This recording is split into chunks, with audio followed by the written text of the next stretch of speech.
In this story, an ambitious and brave knight is destined to die on the battlefield. He used to believe that someone like him, whose talents awakened, blossomed, and took root on the battlefield, could start a new life. In that new life, he imagined he could finally create a family, which is something he desperately yearned for. But sadly for him, everything turned out to be just a pipe dream. The knight on his knees before us is none other than the famed Argric from the Drenic Empire, the protagonist of our story. His final opponent is also a great knight, who goes by the name Duke Thermion, one of the 6 Hexaclass knights of the Altheon Empire. Even Argric knows the weight of the challenge before him, especially since he has already felt the crushing pressure of the Black Wave after just a single day on this battlefield. Duke Thermion finds it fascinating that Argric still stands against him, despite knowing he is against one of the 6 Hexaclass knights. He even laments that it would be such a shame to end a blooming talent like our hero here.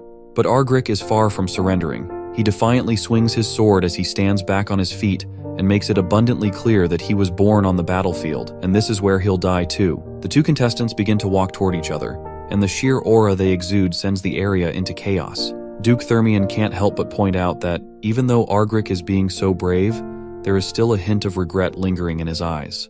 The Duke continues to talk about how Argric could have been a formidable rival for him in the future. But then, he charges his sword with energy, rushing straight at our hero while expressing hope that, once he gets a new life, he will be able to let go of his regrets.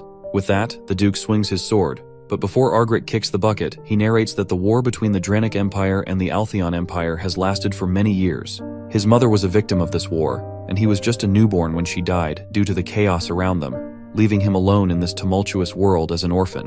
While other children play with toys and read books, he struggled to contribute to the war and fight for his kingdom. After turning 14, he had to pick up the sword himself and was sent to his first battlefield. He fought bravely, and it was in this moment that his talents awakened.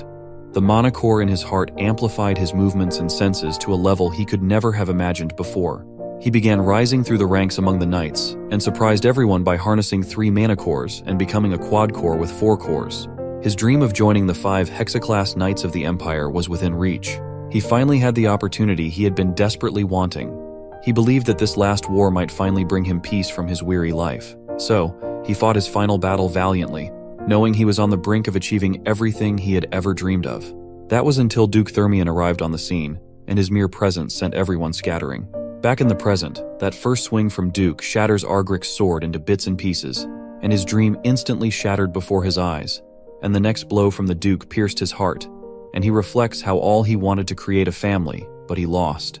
The stab wound sends him flying across the battlefield, crashing hard onto the ground. The impact shatters the earth beneath him as he slides, leaving him bloodied and battered. As he begins to lose consciousness, everything fades to pitch black. But the veil of darkness lifts the moment he opens his eyes. The first thing he sees is husband and wife trying to play with him, or rather, they are trying to play with their child. Argric quickly starts losing his shit once he hears them calling him their child.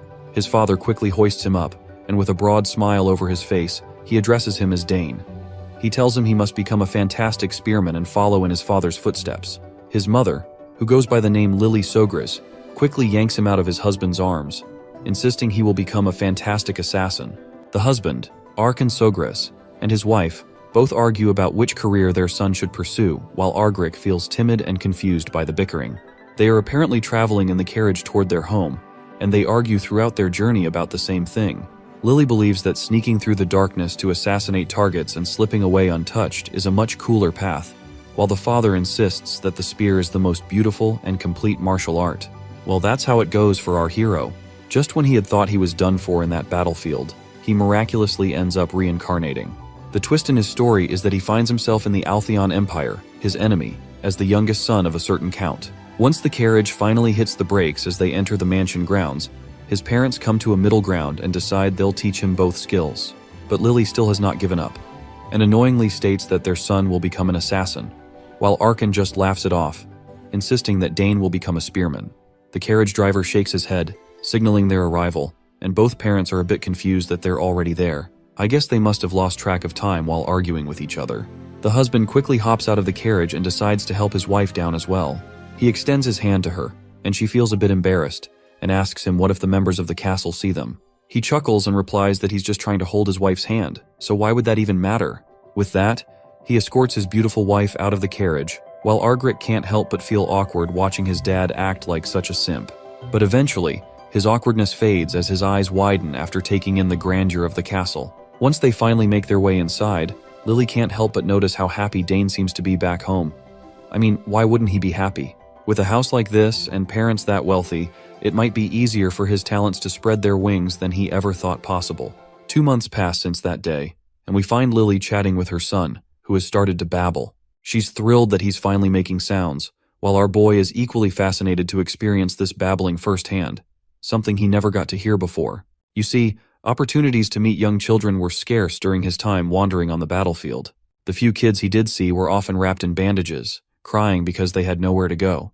Many mourning for parents who slowly succumbed to destruction and faded away. So, compared to that, his new home is a fortunate and wealthy place, and he's relieved he won't be starving here at all. Suddenly, the father bursts through the room's door, enthusiastically stepping in with a spear in hand.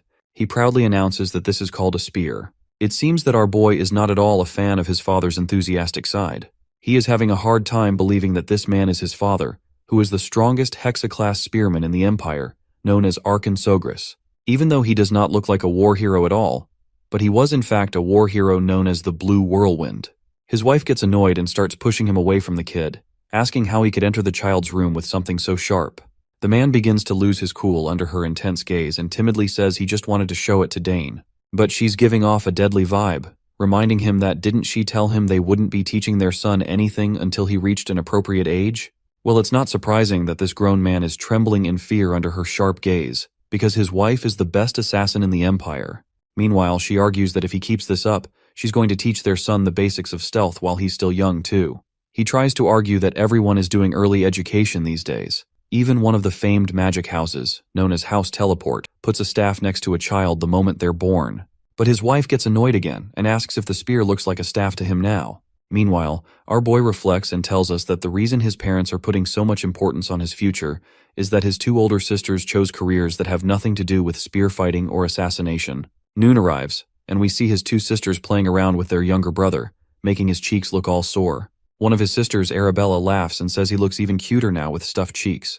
Meanwhile, our boy narrates about Arabella and reveals that because of her talent in magic, she has been on the path of a mage since she was little.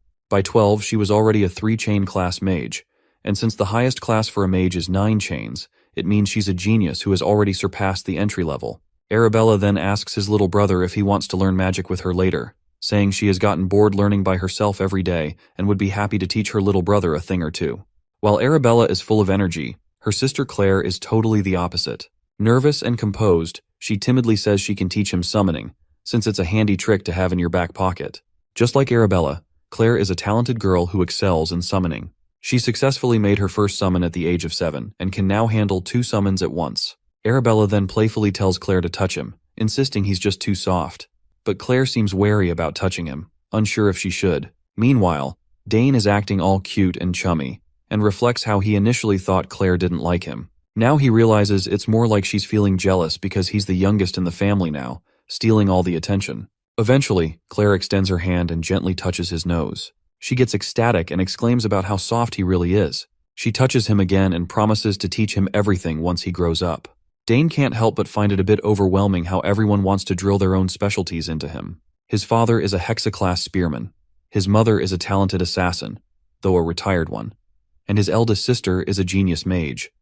Then there's Claire, who's also a genius summoner.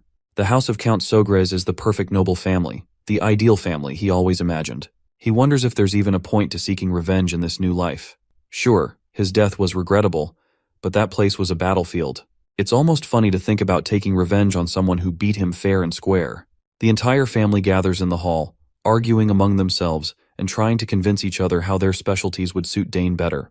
Watching this heartwarming chatter among his family brings a smile to Dane's face because this is the kind of family he's always hoped for, and he's glad he was born here. But when things start to escalate and everyone begins to fume at each other, he starts to doubt if this is what a harmonious family is really like. We then learn about the special ceremony that exists in the House of Sogres, which is known as the choosing ceremony. You see, when a child is born into the family and turns 1, various objects are placed on a table in front of them, and people try to predict the child's future based on what object they grab.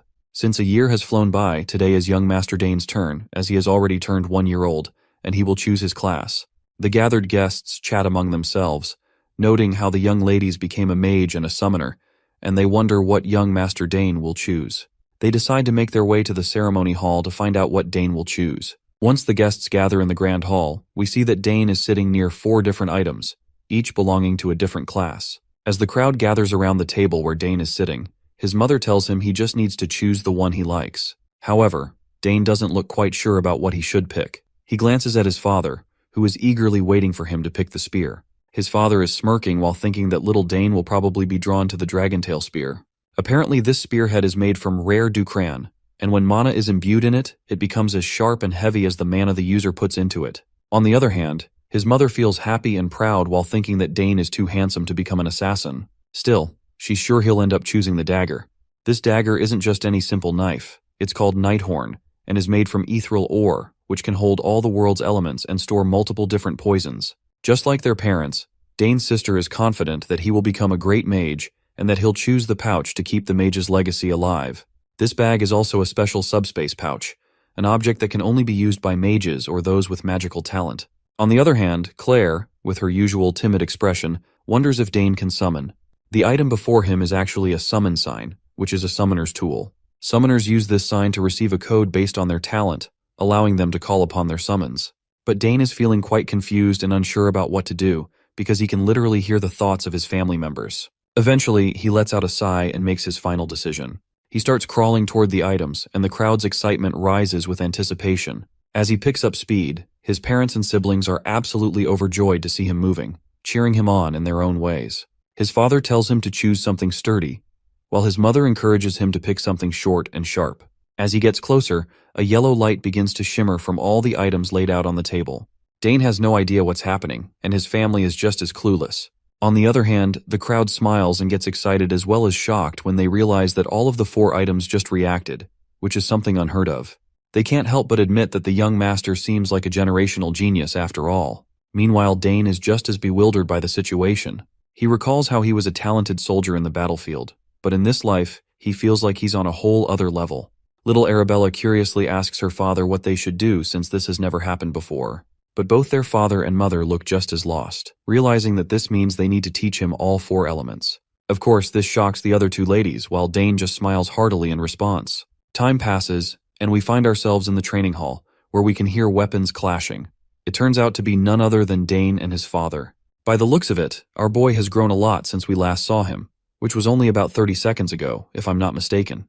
Arkin flashes a broad grin at his son for his good results, as Dane has perfectly polished the technique he taught him before.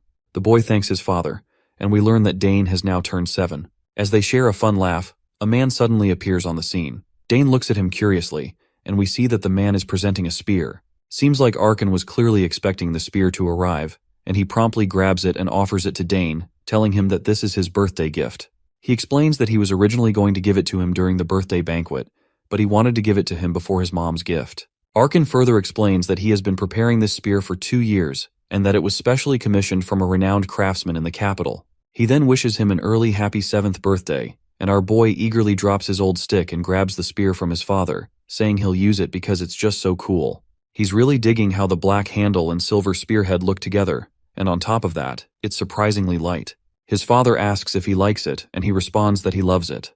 In fact, he's so excited that he starts fidgeting with it already. His father then asks if he knows the difference between a sword and a spear. Dane explains that with the spear's length, you can effectively keep opponents at a distance, and because of its small point of contact, it has a high attack efficiency. His father agrees, saying that's true, but warns him that as he gets stronger, it'll actually be harder to use than a sword. He points out the fundamental issue with spears. To attack, you need a minimum distance between you and your opponent, but he tells him not to worry about it too much since every weapon has its pros and cons. He explains that even swords, which are often called the perfect weapon, can be weak in certain situations. The son perks up at this, saying he'll keep that in mind. The father then starts spinning the spear in his hand and invites his son for a spar to show him something. Dane is absolutely boggled out of his mind to see the power radiating from his father. This is the first time he's witnessed the insane power flow of a hexaclass spearman, and the magic energy his dad is emitting is just overwhelming. After charging up, the father quickly thrusts the spear forward, and the space around the tip starts to distort. He explains that the reason for the distortion is that he released his magic power while thrusting the spear. This technique utilizes the trait of the core that focuses magic power in one place. The son mentions that he's heard about this from his sister, and explains that humans can exceed their physical abilities as the number of cores increases, meaning their limits can be pushed. He reflects on how, in his past, he had a quad core, and all this knowledge he has right now is from his previous life. Meanwhile, his father starts smiling broadly, thinking about how well his son has been studying, and reminds him that he now has 6 mana cores. Of course, our boy pretends to be shocked, but inside, he thinks about how, if he hadn't died, he could have achieved 6 cores as well. Then, his father encourages him to give his new spear a try. Dane looks a bit hesitant, but his father tells him to just relax his mind, forget his worries, and thrust the spear. The son agrees, and as he holds the spear, he reflects on how, in his past life, he had no interest in spears. After realizing his talent for swordsmanship, he had only used spears as a secondary option, but now, it's finally time for him to give it a try. After striking his stance, he closes his eyes, while his father reflects on how he's got a good form. He can't help but smile ear to ear because it took him 7 years to master this technique. But since his son is still so young, he wonders if he can even pull it off at all. But as soon as Dane thrusts the spear, reality shatters, completely subverting his father's expectations. He genuinely wasn't expecting this miracle to happen. He freaks out and begins to shout, asking his son how he knows so much. Once Dane finishes performing the technique, the man walks over to his son, laughing and saying he did an impressive job. Dane explains that at the moment he thrust the spear, he gathered magic power into one place and imbued it into the spearhead. When the magic power reached the spearhead, he cut off its flow. The father goes bonkers when he hears this and asks if he has formed a mana core. Dane replies yes, revealing that while he was reading a book about creating mana cores, he decided to try it out, and luckily, he was able to succeed. But of course he is lying, because the truth is that he formed it while practicing mana breathing. The father kneels down to get eye level with his son, unable to help but feel proud. He's sure that one day his son will become an extraordinary warrior. Dane just flashes a smile, while thinking in his head about all the surprises he has in store for the future that are sure to blow his father's mind. Meanwhile, the father wonders if his son will really become a mage, a spearman, an assassin, and a summoner all at once. As night falls, it's finally the start of Dane's 7th birthday. Guests are gathering in the castle, and the hall is filled with music and the clamor of laughter. Everyone is having the time of their lives. Duke Bout, the same guy who killed our boy in his past life, is also attending the party. Once he spots Arkan, he calls him over to catch up. Arkan addresses him with the title Duke, but Bout tells him to drop the formality and just talk like they usually do. As we know, Bout is from the greatest house of the Altheon Empire and the head of the Thermion Duchy.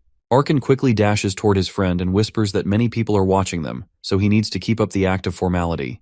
The Duke tells him to do as he pleases and asks where his son is. That's when Arkan calls out to Dane and tells him to say hello to Duke Thermion.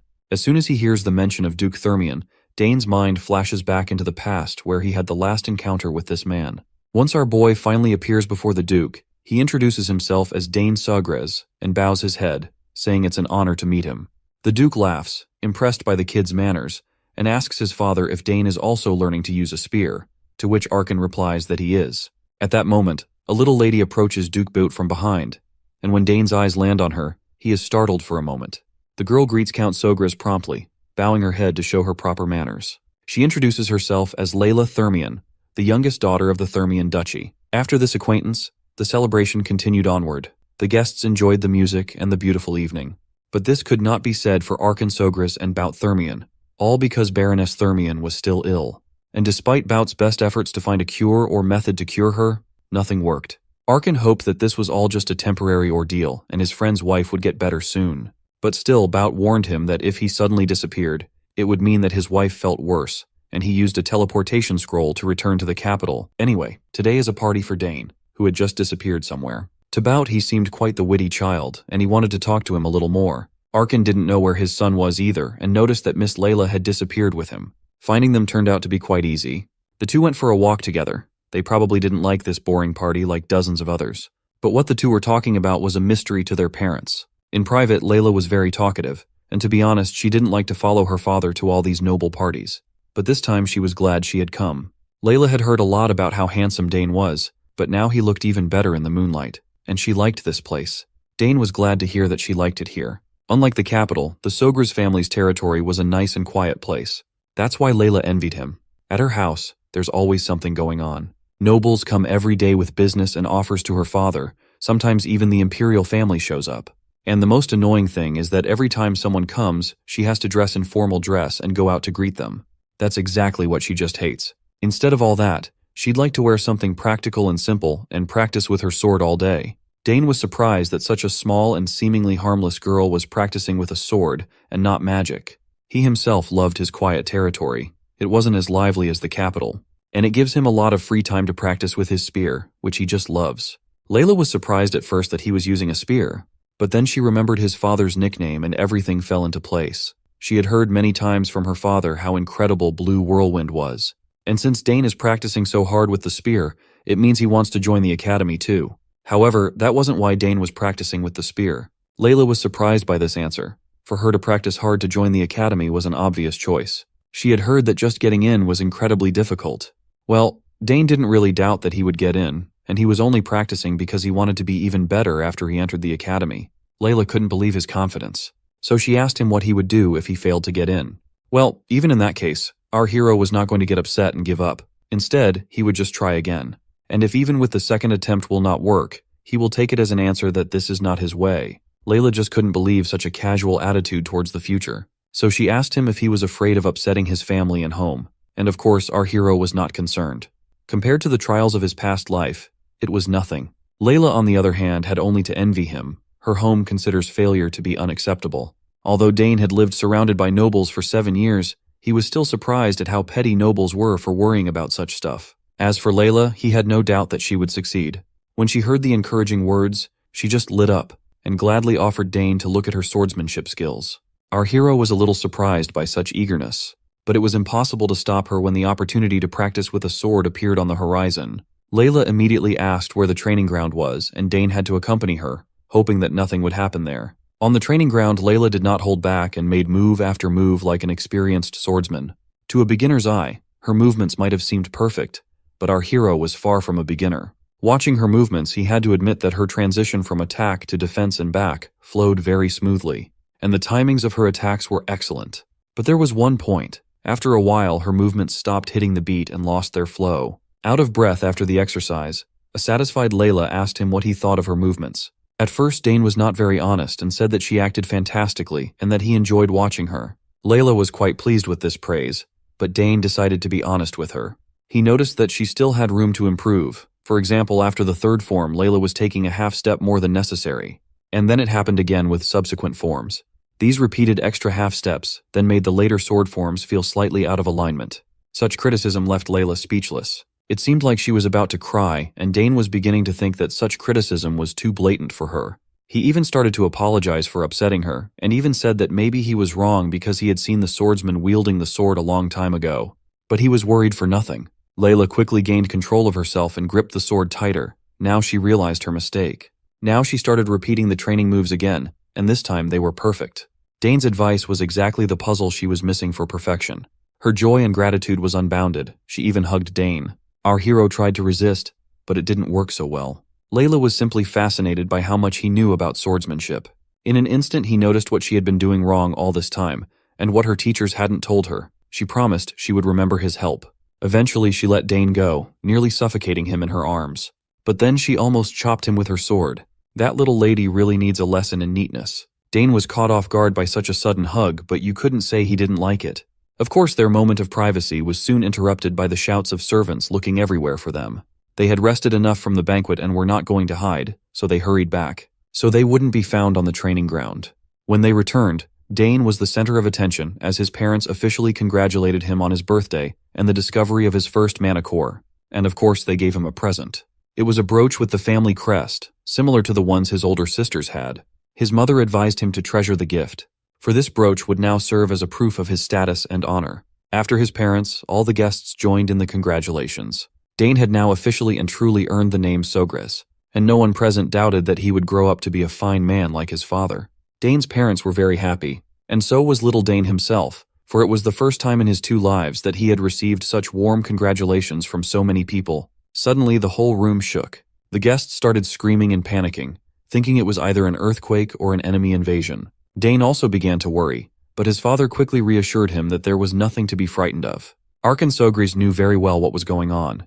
Even though he had hoped that today would be a calm day, apparently his daughter didn't listen to him. Dane really didn't know that. Lightning bolts appeared near the very ceiling of the hall, and in a second, a portal appeared above the frightened guests. There was no end to the guests' bewilderment when a small figure flew out of that portal, who apparently laughed at the laws of physics, and landed on the floor without any trouble at all. It was Dane's older sister Arabella, and in her opinion, she wasn't late at all. The guests still couldn't lift their jaws from the floor, surprised that such a young lady could already use teleportation magic. Normally, to open even a small gate, one had to reach at least 5 chains. Dane did not admire her power at all, but rather was annoyed at how loud and flashy she was. But as soon as the guests calmed down a bit, a huge monster appeared in the sky. A large wyvern with a rider. It seems that this time Lady Claire frightened the guests. She was in a bad mood though. She was only one step too late to get ahead of her sister. As she entered, the guests around her started talking about how they had heard she was a brilliant summoner, but no one expected her to control a wyvern at only age of 16. Finally, they were home again, and together they stood before their parents and brother to wish a happy birthday to their little favorite brother Dane. After both of their flashy entrances, Dane's sisters hurriedly shoved their respective gifts at him as they wished their little brother a happy birthday. He thanked Arabella and Claire for coming all the way back home, even though they were busy with their studies. The girls were just excited to see their little bro open the gifts. Duke Arkin nearly shed a tear at the preferential treatment his son was getting. His daughters only got him a letter for his birthday after all. Dane opened the box Arabella handed him, and inside was a ring transformed into a convenient dimensional pouch. She designed the artifact herself. The subspace magic used in its crafting belonged to the highest chain. Arabella's esteemed professor applied it to the ring. It is common knowledge just how difficult it is to imbue subspace magic into any item. Arabella took the ring and adoringly took her brother's hand to put it on. She must have spent a lot of time designing an artifact capable of withstanding a whole subspace. She also applied Dane's genetic code to the ring, so no one else would be able to use it except her little bro. It's a one-of-a-kind item. Mommy Lily examined the ring and saw a small wave of mana running around the artifact, which meant it was made using the highest grade of magic stones. Arabella explained that all Dane had to do was imbue a bit of mana into the ring, and the subspace would be established. It's much more convenient than normal dimensional pouches. That fact alone made this an invaluable artifact. As far as Dane could remember, these types of tools were something only used by the wealthy on the battlefield. Only noble-born commanders and high-ranking magicians wielded such convenient power. The ring would also grow as he got older, adapting to his body. Dane tried to imbue his mana into the artifact, and a green portal opened in front of everyone. Duke Arkin was stunned to see his son do it so effortlessly. Claire, Duke Bout-Thermion, and Layla were flabbergasted at the radiant display of magic. Dane managed to open a subspace faster than Arabella had done years ago. He was a genius, there's no doubt about it.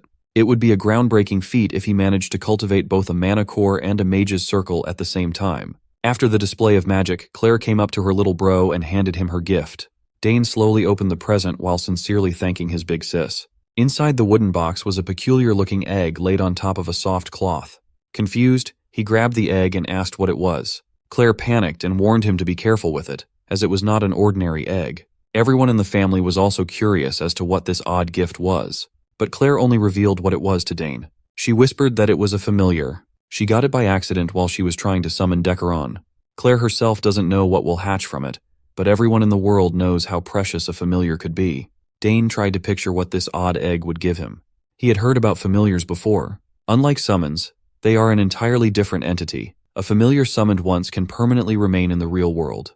Claire asserted that Dane should keep this egg a secret until it hatches in the future. He promised that he would. All the whispering between the two irritated Arabella, who was feeling left out. As for Claire's instructions, Dane must make sure to pour his mana into the egg once in the morning and once in the evening to make it recognize him as its master. Lily was just glad that her little boy was receiving such incredible gifts. It showed how much her children cared about each other.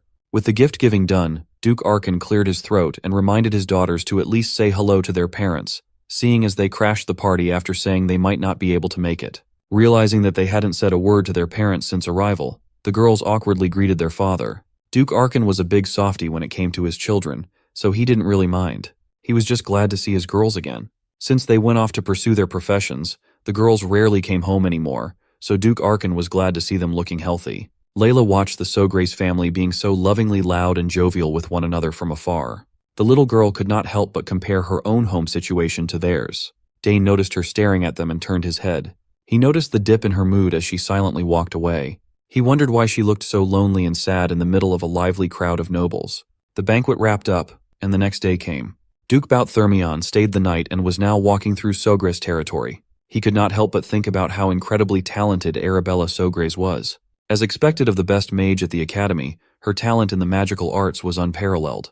The girl could be the perfect match for Duke Thermion's son, the academy's best swordsman. If House Sogris and Thermion could combine through a marriage between those two, it would give birth to a faction that could rival even the imperial family. If that happened, no one would be able to mess with both houses and their children. So, Duke Thermion decided to bring up the matter of engagement between the eldest children in today's conversation with Archon. On the way to meet the other Duke, Thermion caught the sound of steel nearby. It came from the training grounds, so someone must be honing their technique inside incredibly early in the morning. Of course, it was Dane polishing his spear skills with utmost focus. He had gotten quite deadly with the weapon. With years of training with his dad and his insane work ethic, he had long since become combat-ready. Dane's focus was unparalleled. He moved with the fluidity and sharpness of a veteran warrior, flying all over the battlefield while delivering multiple killing blows. He pushed his speed even harder and kicked the intensity to a higher gear. Finally, his arms blurred as he delivered countless spear stabs in a short amount of time. Curiosity got the best of Duke Thermion, and he ended up spying on the boys' training from afar. He was pleasantly surprised by the youngest son of House Sogris going sicko mode in training. With his experienced eyes, he could discern how incredibly polished Dane's technique was. His movements and concentration did not feel like those of a 7-year-old at all. Even his simple stabs were refined to a terrifying degree. Everything was executed to such a high degree that spearmen who have been on the battlefield for years could still learn from it. When Dane finally wrapped up his last sequence, he was huffing and puffing for air. Duke Thermion was thoroughly impressed from start to finish. What he had just witnessed felt impossible. He had heard rumors about the young Sogris showing incredible talent, even way back when he was just a baby. But he always thought those were just exaggerated hearsay. Now he knew those rumors were true. After a little break, Dane went back to practicing. He focused on his movement and footwork this time around. Being one of the strongest swordsmen in the land, Duke Thermion could not help but notice that the kid's stance and footwork seemed similar to a swordmaster's. The Duke started considering that the kid might have even picked up swordsmanship to a high degree at such a young age. Finally, Dane noticed that someone was watching him from the doorway. He brandished his spear, ready to strike, as he warned whoever was sneakily watching him to come out instead of hiding. Duke Thermion got too excited and ended up getting detected by a kid. It was not his proudest moment as a skilled warrior. The more he thought about Dane's movements, the more strangely familiar they felt. He was certain he had seen that same footwork somewhere before. The Duke had to reveal himself and apologize to Dane for eavesdropping on his private training session. He insisted he wasn't trying to do anything shady. Seeing as the eavesdropper was Duke Thermion, Dane felt bad for speaking out of turn. Even though he had been living in his current body for 7 years now, this man was still the one who defeated and killed him in his previous life. Remembering his etiquette training, Dane Sogris formally greeted the Duke. Duke Thermion confessed that he was mesmerized by the sight of the rising star's early morning training and apologized once more. The kid held his own, responding that he was forgiven. The Duke was amused by his guts to speak as if they were equals. Now that he had a closer look at Dane, he noticed that the boy's body wasn't even showing signs of fatigue or trembling despite such intense training.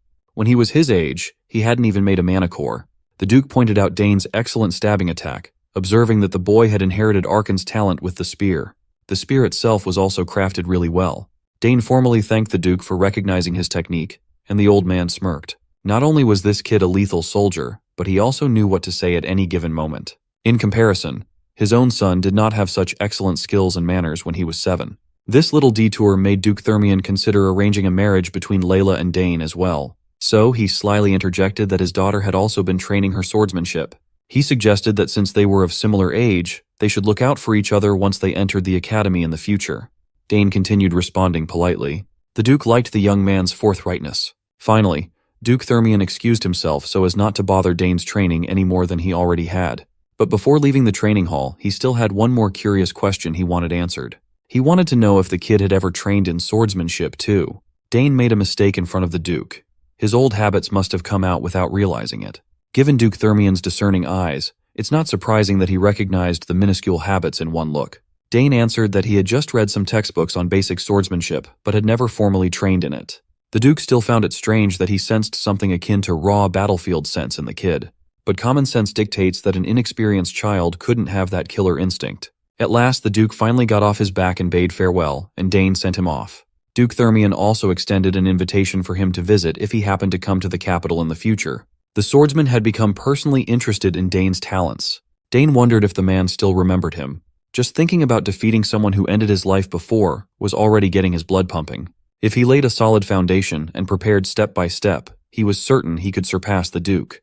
It's one of his goals to defeat the mighty Bout Thermian in this life. Continuing with his training, Dane lost track of time, and Hernan, the attendant, had to fetch him. He was always watching the kid from the shadows, always ready to attend to his needs. With Hernan's faint presence, Dane reckoned that this guy could be talented enough to learn assassination and stealth skills. Today, everyone had been very busy preparing for the second banquet. Some of the nobles had already begun to arrive. In their location, gathering more than 30 noble families to arrive on the exact date was difficult. As for Dane's sisters, they had already opened a teleporter gate and went back to the academy together. It couldn't be helped as they had midterm exams soon. For now, it was about time for Dane to clean up and dress up too.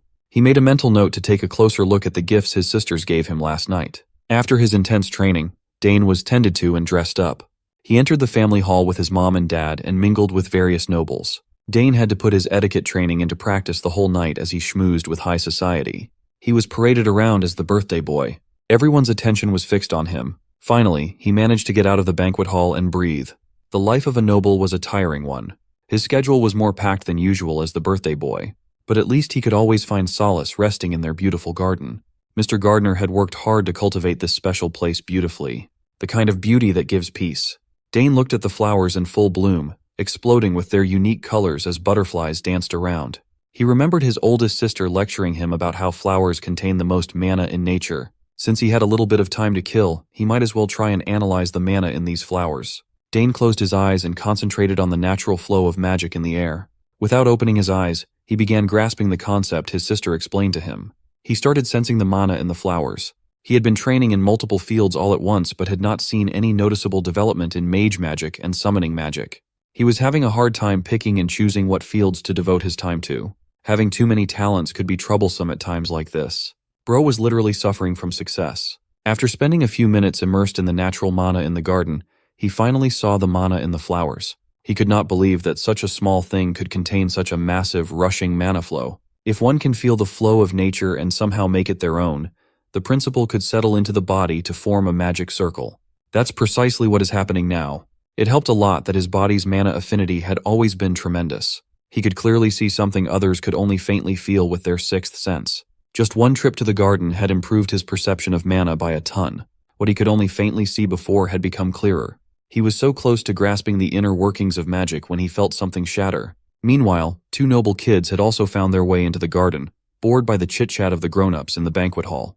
They were siblings. The older redhead was just bitter that no one was paying attention to him as everyone was talking about the genius Sogris kid. He aggressively walked on top of the bed of flowers, destroying them in the process. The red-headed siblings had lost their way into the massive garden and happened to see Dane standing around in a daze. They eyed his clothes and mistakenly assessed that Dane must be a servant and yelled at him. He did not take too kindly to this disrespectful brat. The bastard dared to order him to lead him and his brother to the exit. Dane saw what they were doing to the flowers and yelled at them to stop stomping on the plants. Red Bastard had the nerve to feel offended for being yelled at. Dane asked why they were ruining the flower bed instead of using the garden paths. Red Bastard saw that he was small and continued acting obnoxiously. Then came the flaunting of their family name as all noble brats do. Dane didn't care though. To him they just looked like a pair of brutes ruining his garden's flower bed. Red Bastard did not like being called a brute, but he acted like one and grabbed Dane by the collar. He and his brother were the sons of Count Tyron, a guest of the castle. Hearing the name of Count Tyron reminded Dane of a memory from his previous life. That guy was the noble he captured after a shameful defeat on the battlefield. He remembered Count Tyron as an irritating noble, one of those horrible bastards. Based on the behavior of the brute in front of him right now, the phrase, like father, like son, seemed perfect. Red Bastard continued flexing his family name, boasting that they were famous in the capital. He even bragged that his house could make Dane disappear without a trace, so he had better watch his mouth.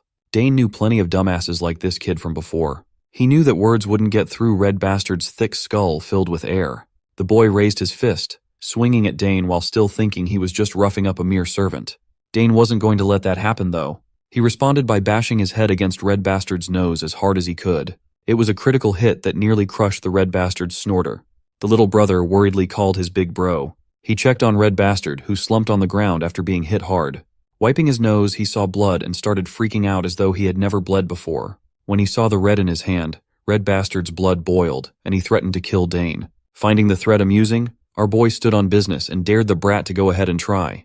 Red Bastard wanted to pay back blood with blood. His little brother had some sense in him and wanted to stop his big bro, but Red Bastard was way too arrogant to be stopped. The brute launched a punch forward, and Dane nonchalantly dodged by, jumping back. It was a mismatch through and through. Dane was way too slippery for an amateur. While he let the Red Bastard tire out, he observed that the brat's footwork was too sloppy, as if he had never held a weapon in his life. Dane considered that the bastard might be a mage or a summoner. The barrage of punches continued, none of them even coming close to hitting a single strand of Dane's hair.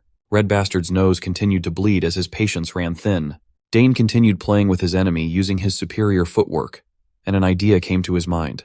Maybe he could harness the flow of magic he saw on the flower earlier and incorporate his will into it. If he succeeded, he should be able to compress that force into a physical form. He might as well use this opportunity to test it out in combat. The bastard's little brother watched on the sidelines with his mouth wide open. Dane planted his feet on the ground and started accumulating magic in his hands. He visualized a ball of raw mana and sent it hurtling toward the brat's stomach. The force was powerful enough to send Red Bastard painfully crashing onto the grass, making a mess of the concrete on the way. He screamed in agony, his body and ego bruised. Lil Bro checked on his loser Big Bro lying on the bed of flowers. Dane was more concerned about the flower bed he had just ruined than the bastard's well-being. But the Red Bastard was tenacious. He still had enough gas in the tank to stand back up. Seeing as Dane could use magic, Red Bastard demanded to know who Dane was. Lil Bro continued trying to discourage his Big Bro to no avail. His pride was too wounded to care about any fallout or trouble. Red Bastard beckoned the mana inside his body and started opening some sort of insidious portal. Dane was surprised to see the familiar sight. This type of magic belonged to summoners. The mana swirled and coalesced together until a translucent wolf started descending to the ground. The wolf looked bloodthirsty and predatory, with its snarling sharp fangs. Red Bastard laughed maniacally as he called his summon named Genpu. He finally introduced himself as Digron Tyran, ready to show Dane the consequences of messing with someone of his stature. Dane heard the brat ordered the wolf to tear him apart, but he was unimpressed by the mere wolf summon.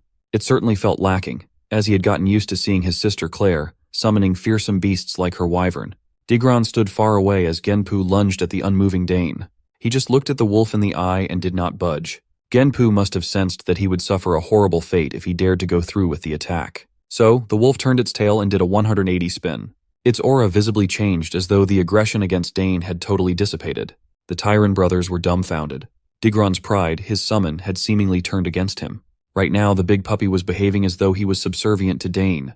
Digron yelled at his summon to rip Dane's throat and end his life, but the orders fell on deaf ears. In response, the puppy started happily wagging its tail toward Dane. Sensing no ill will from the summoned beast, Dane gave the good boy some gentle pets. Even he had no clue how this turn of events happened. Now that he thought about it, even Claire's summons had always been friendly to him. Even the wyvern played with him sometimes. At that time, he simply thought that it was due to his blood ties with his sister. But in a situation like this, where there was no familiar relation, the summoned beast still behaved in a friendly manner. This could mean that he had an abnormally high favorability to all kinds of summoned beasts, or Genpu's favorability toward his bastard summoner had hit rock bottom. Digron could not understand what was happening. He had never heard of a summon betraying their master. Dane was just winning on every front, and he continued taunting Digron to come at him. Lil Bro was practically begging his big bro to stop embarrassing himself and accept the L, to no avail. Digron's pathetic ass still wanted to fight, but Lil Bro really needed this fight to be over. The poor kid, caught up by his brother's foolishness, had peed his shorts in fear. Lil Bro cried, and Digron cursed him out for being an embarrassment. Dane added salt to the wound in their pride by pointing out the bathhouse in the basement of the main castle. Digron used his little brother's accident to get out of Dodge. As if he hadn't made enough of a fool of himself already, he ordered Dane to stay in the garden. Dane just stared at the pathetic loser with disgust. Digron did not even take his summon with him. Our boy continued hanging out in the garden, experimenting with his new understanding of mana. He tried to practice a trick that Claire taught him before. He identified what was left of the faint link between that bastard Digron and Genpu. He cut that thing off and carefully overwrote the link with his own magic. In doing so, the wolf and he became officially connected. A kid who hadn't done anything close to a proper summoning managed to pull off the intricate trick by just leveraging his high favorability with summoned beasts. Now, he had officially succeeded as a summoner. While he was basking in the glory of his success, Dane heard a familiarly annoying voice seemingly looking for him. Digron Tyran, the bratty bastard, actually called his daddy and snitched that he was bullied by some kid in the garden and pointed Dane out.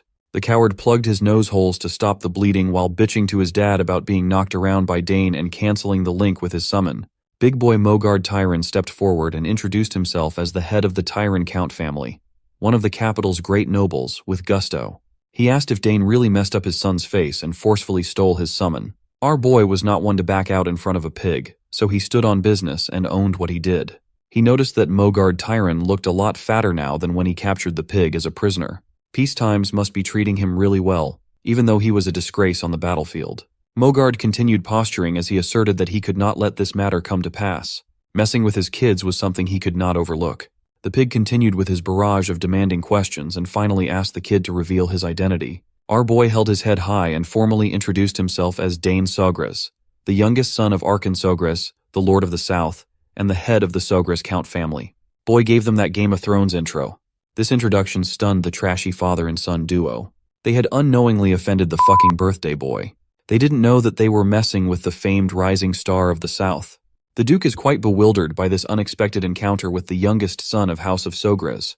Speaking of great noble houses, he recalls how he was taken prisoner by that guy Argrick and had no significant contribution in the war, leaving every great noble laughing at him. Right now, he sees this as a perfect opportunity to maneuver the situation in his favor, intending to ruin the Count Sogres' name and use that as a pretext to demand mining rights. The nobles who once looked down on him will soon be bowing before him. With that in mind, the big brain fatty turns to our boy, asking if he's the birthday boy Dane. My guy just shakes his head in response and confirms it positively.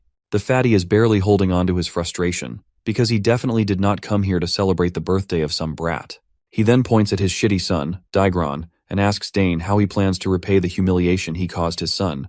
Not only did Dane injure his son, who is a guest invited by Sogres, but he also stole their summon, which is a grave crime.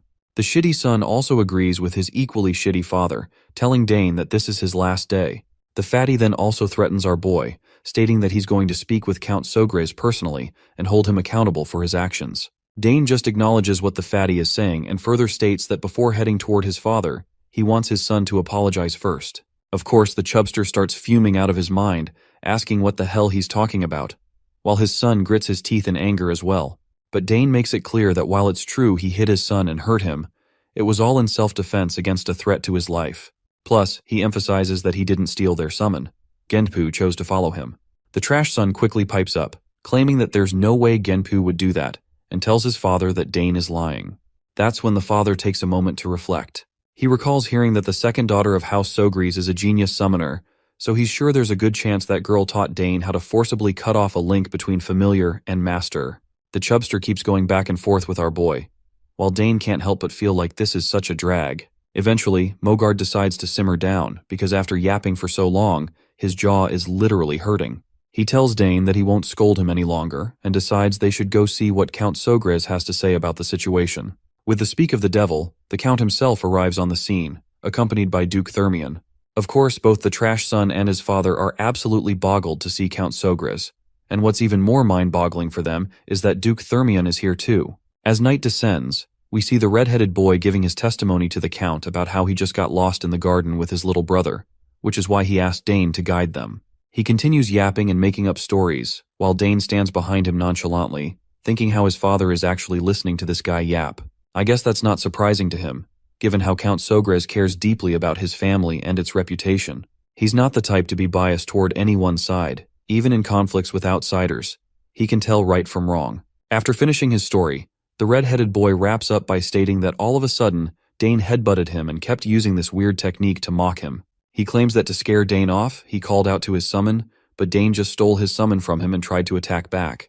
Once Digron is done speaking, Mogard steps up, telling the Count that he only intended to give Dane a warning. However, he insists that stealing someone's summon is clearly wrong, and he simply can't let that part slide. Finally, Count Sogres also speaks up, letting Mogard know that he won't roll on his judgment just after hearing one side of this quarrel. He wants to hear what Dane has to say, then assess the whole situation before drawing a judgment. He also reassures Mogard that if he's worried about any biased judgments, Duke Thermion will also give his opinion on the matter. The Duke quickly smirks and states that if this is that important, he can handle it.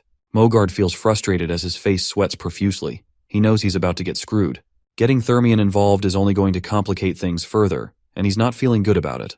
Count Sogres gives the green light to his son to explain himself, and Dane braces himself, claiming that what Mogard's son said wasn't entirely accurate, but some of it is actually true. He then explains that the flowers they grew with such care in their garden were stepped on as he pleased. So he only told Mogard's son to get out of there, which made Mograd's son angry and started the fight. Of course, both Fatty and his son are absolutely awestruck after hearing these brutal truth bombs, with the son even trying to deny it by calling Dane a liar. But the Count tells Dane to continue, so our boy further explains that when Mogard's son summoned Genpu, his command was to kill him. He also clarifies that he didn't steal his summon. Rather, Genpu came to him first and saw his goodwill. The Duke is utterly bewildered to see how fluently this 7-year-old is speaking, with such grace and a proper choice of words. Dane, on the other hand, confirms once again that he never stole anyone's summon. Mogard loses his cool, stomping his feet on the ground and calling it nonsense. He claims it's impossible for a summon to submit to someone who isn't even a summoner, insisting that Dane must have used some shady technique to pull it off. But not surprisingly, Dane informs Mogard that he possesses an innate affinity with summons, and a summon that isn't close enough to its master could submit to someone like him as well. Mogard refuses to believe it, while our boy simply states that this is actually true. Mogard's face looks like he's going through serious constipation, and he just says that this kid is just making things up. The Duke then chimes in, suggesting they should just be able to prove it with a summon.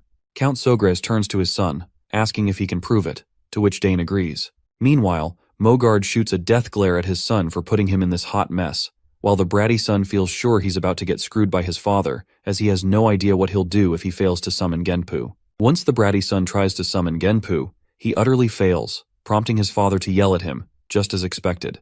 On the other hand, Dane just smirks, thinking about how he has already severed the connection, so of course there's no way the boy could summon Genpu back.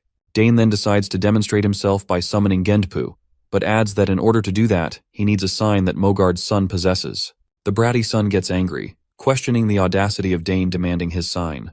He yaps a lot of nonsense, but Count Sogres cuts him off, reminding him that according to their own words, even if Dane uses the sign, he shouldn't be able to summon Genpu. So, there's no harm in trying.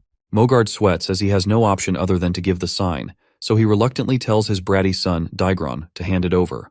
The redhead nearly teeters on the brink of tears, but his father just tells him to hurry up. Once Dane has the sign in his hand, he starts his mojo, and he also reveals to us that since a summon sign has a summoner's unique code name engraved on it, no one else is usually able to use it. However, Genpu, which Digron summoned, was imbued with his mana, so the summon sign is just a vehicle, and Genpu has already connected with him. As soon as he calls out to Genpu, the monster appears and starts licking his cheeks. The Count and the Duke are both in awe, while Mogard and Digron tremble after getting exposed for lying. The Duke finds it amazing and wonders if Dane was not also learning spearmanship. His father confirms this, but admits he isn't entirely sure about his son's abilities either. The Chubster, on the other hand, realizes he's screwed, as his entire plan has backfired. The Count then turns to him, asking if he acknowledges that Dane is telling the truth. The fatty quickly tries to play it cool, laughing it off while admitting that they perhaps mistook Dane for stealing their summon. He also concedes that his son wasn't truly trying to kill Dane, and he asks his bratty son if that's right. Digron trembles but nods along with his father, saying he was just trying to scare Dane off.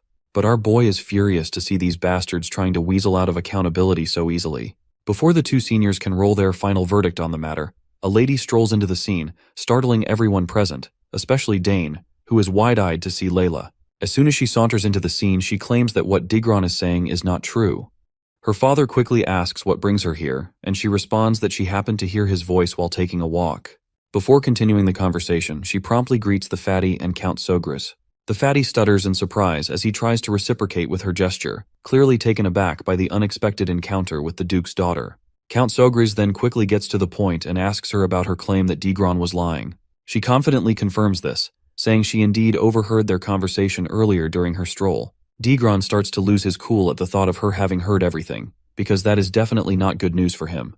She then goes on to explain all the juicy details, and my guy can't help but smirk at this unexpected twist that somehow turned in his favor. A while later, the fatty tells his trashy son to hurry up and apologize to Count Sogres.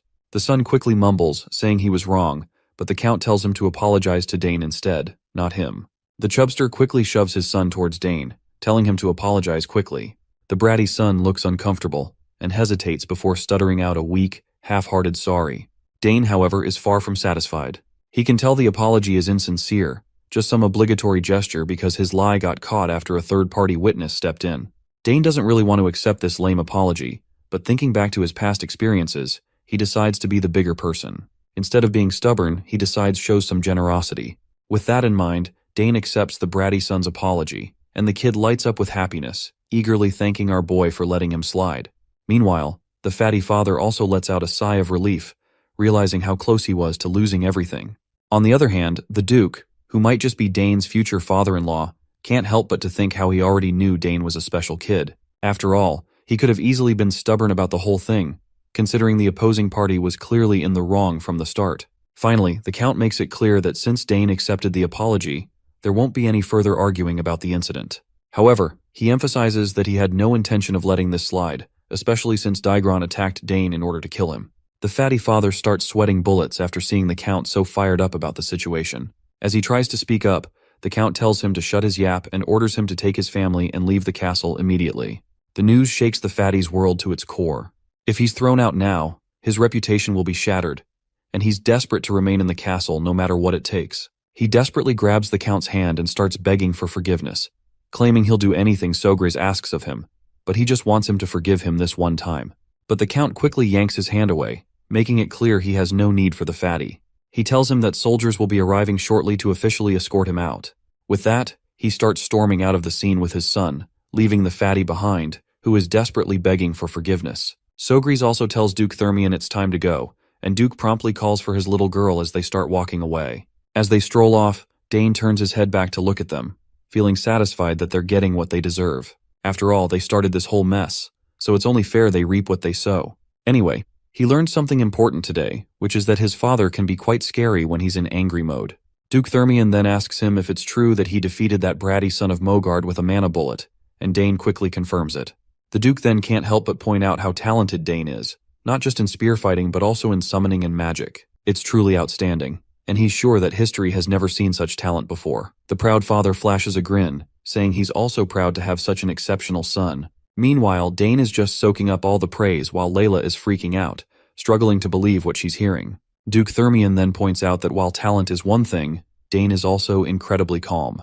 Most kids tend to get agitated during fights, and they stubbornly insist that they are in the right, but Dane doesn't do that. The Duke has no doubt that this boy will grow up to be a fine man.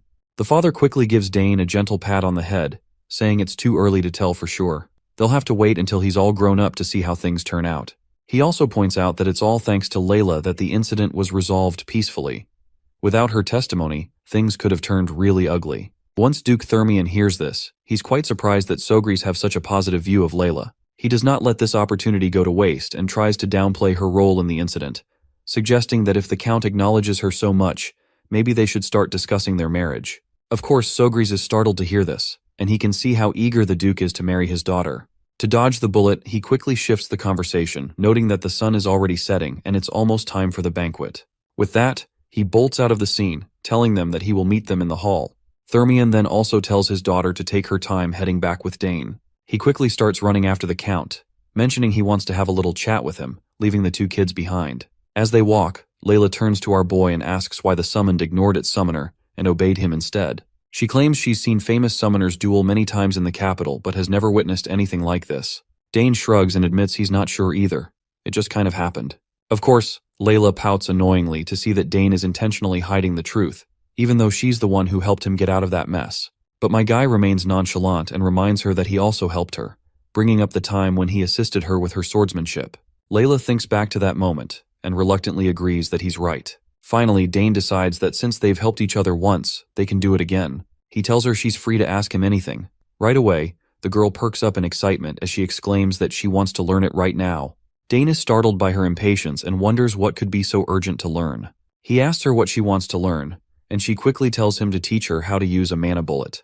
Dane asks her why she's so eager to learn the mana bullet, and Layla quickly responds that she wants to grow stronger and faster. She hopes to form at least 2 mana cores before entering the academy. Dane wonders why she's in such a rush since she's still so young. He gets the answer for his confusion as soon as she reveals that she wants to grow up quickly to make her mother happy. Her mother loves her a lot, and Layla is certain that becoming stronger would make her proud. Hearing her mention her mother, Dane recalls hearing adults talk about Countess Thermion being bedridden. With that in mind, I guess he has no choice but to help her. Layla bursts into a happy little dance and declares she's ready to start training tomorrow, though she would not mind starting training from tonight as well, especially since she is not sure how long she is going to stay here in the mansion. Dane just shakes his head and tells her she can start whenever she wants. He assures her that once she understands the flow of magic, learning the mana bullet won't be too difficult. Layla then eagerly asks what he'll want in return for teaching her. Dane falls silent, which makes it pretty clear that the request he has in his mind won't be as easy as just showing someone how to use magic bullets. The scene then transitions back to the banquet hall, where guests are whispering and murmuring among themselves about that fat father Tyron. They've heard that Count Tyron got kicked out of the castle, and they're all wondering what he did to deserve that. Some guests mention that Tyron's eldest son caused some kind of incident by picking a fight with the young Master Dane and ended up getting taught a lesson. They chuckle among themselves, amused at the thought of the fat cat coming here only to be humiliated and embarrassed. Word has also spread that young Master Dane is an outstanding summoner. One guest wonders if that means the Sogre's house will now be a prestigious summoner house. However, another chimes in, saying that's not all. Young Master Dane can also use magic, which is something they're having a hard time believing.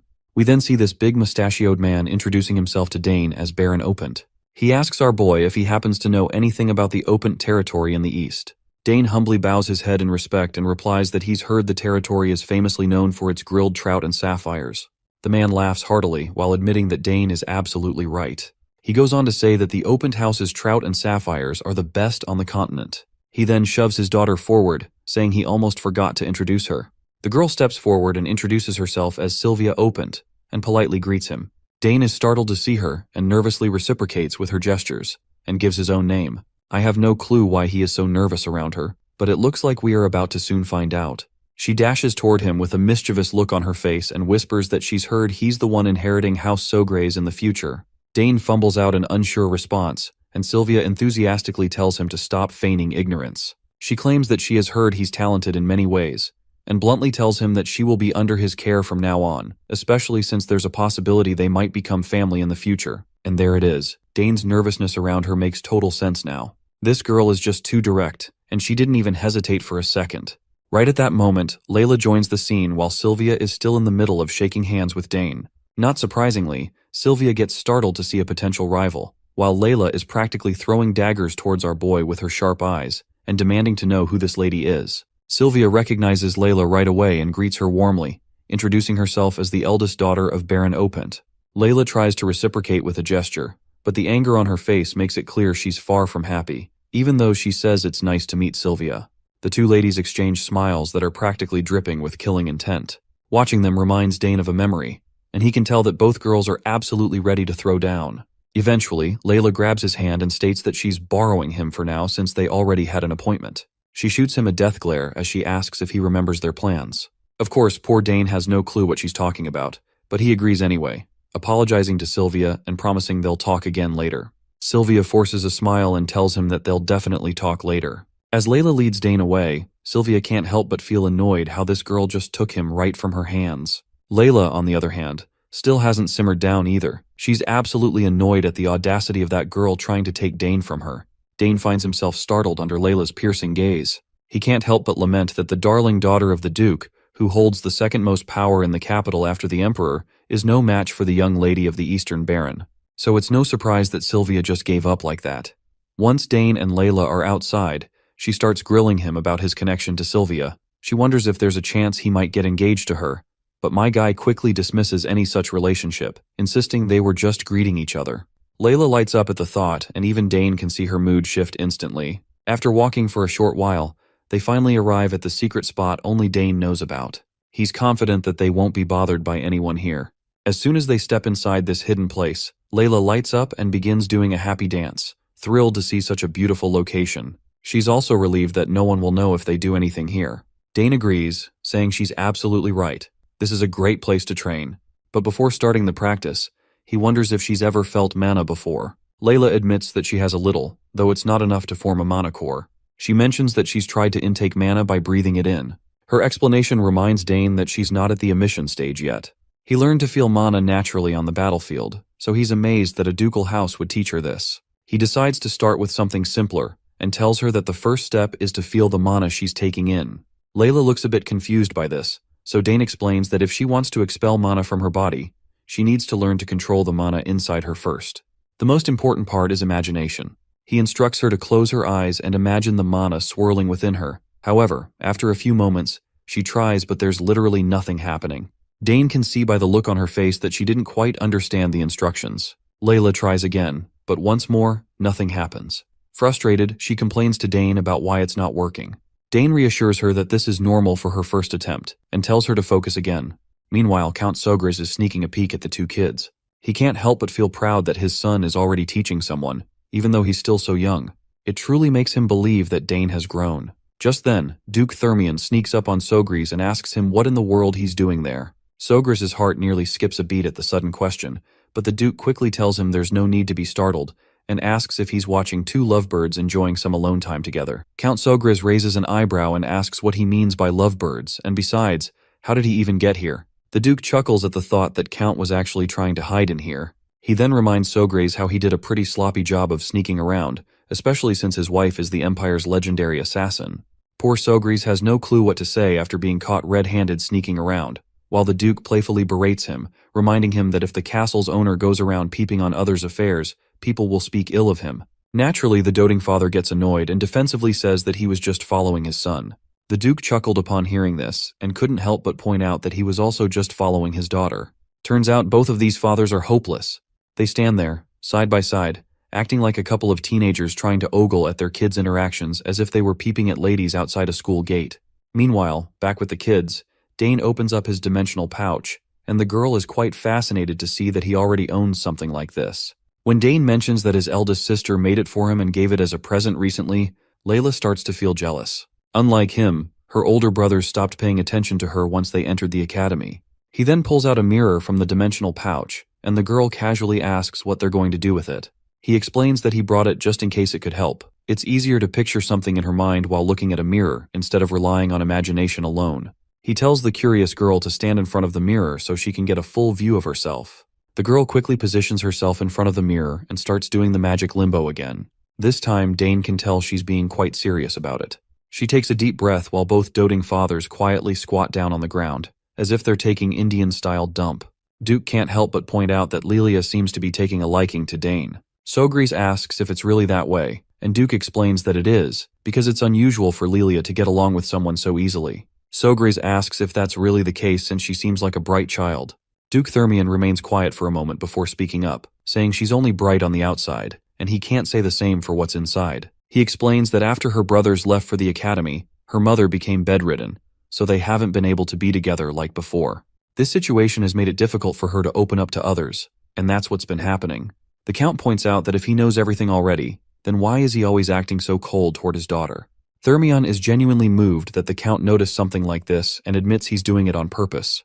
He explains that when he raised his sons, he showered them with attention, and they grew up spoiled rotten. But Sogris reminds him not to assume that Lelia will turn out the same way. She'll be hurt if she finds out, and now it makes sense why she asked Dane for help instead of her father.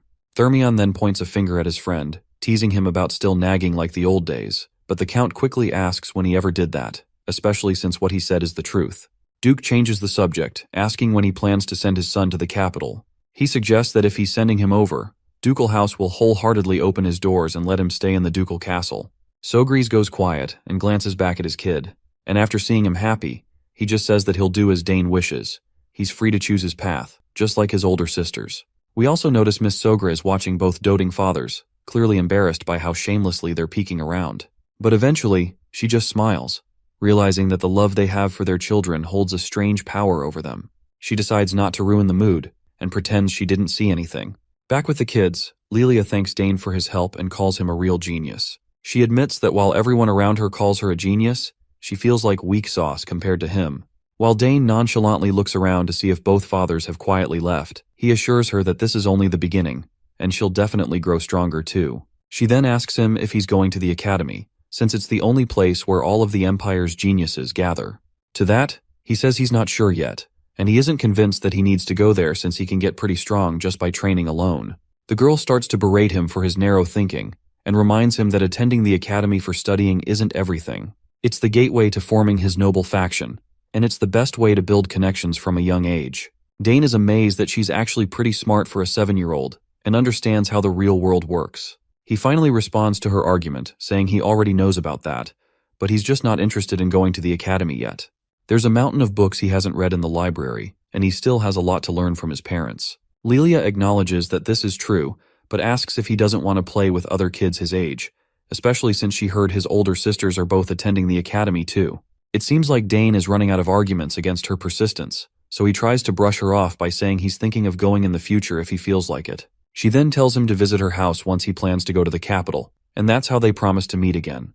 Speaking of meeting again, she remembers to ask him when he's going to make his request now that he has taught her how to use mana bullets.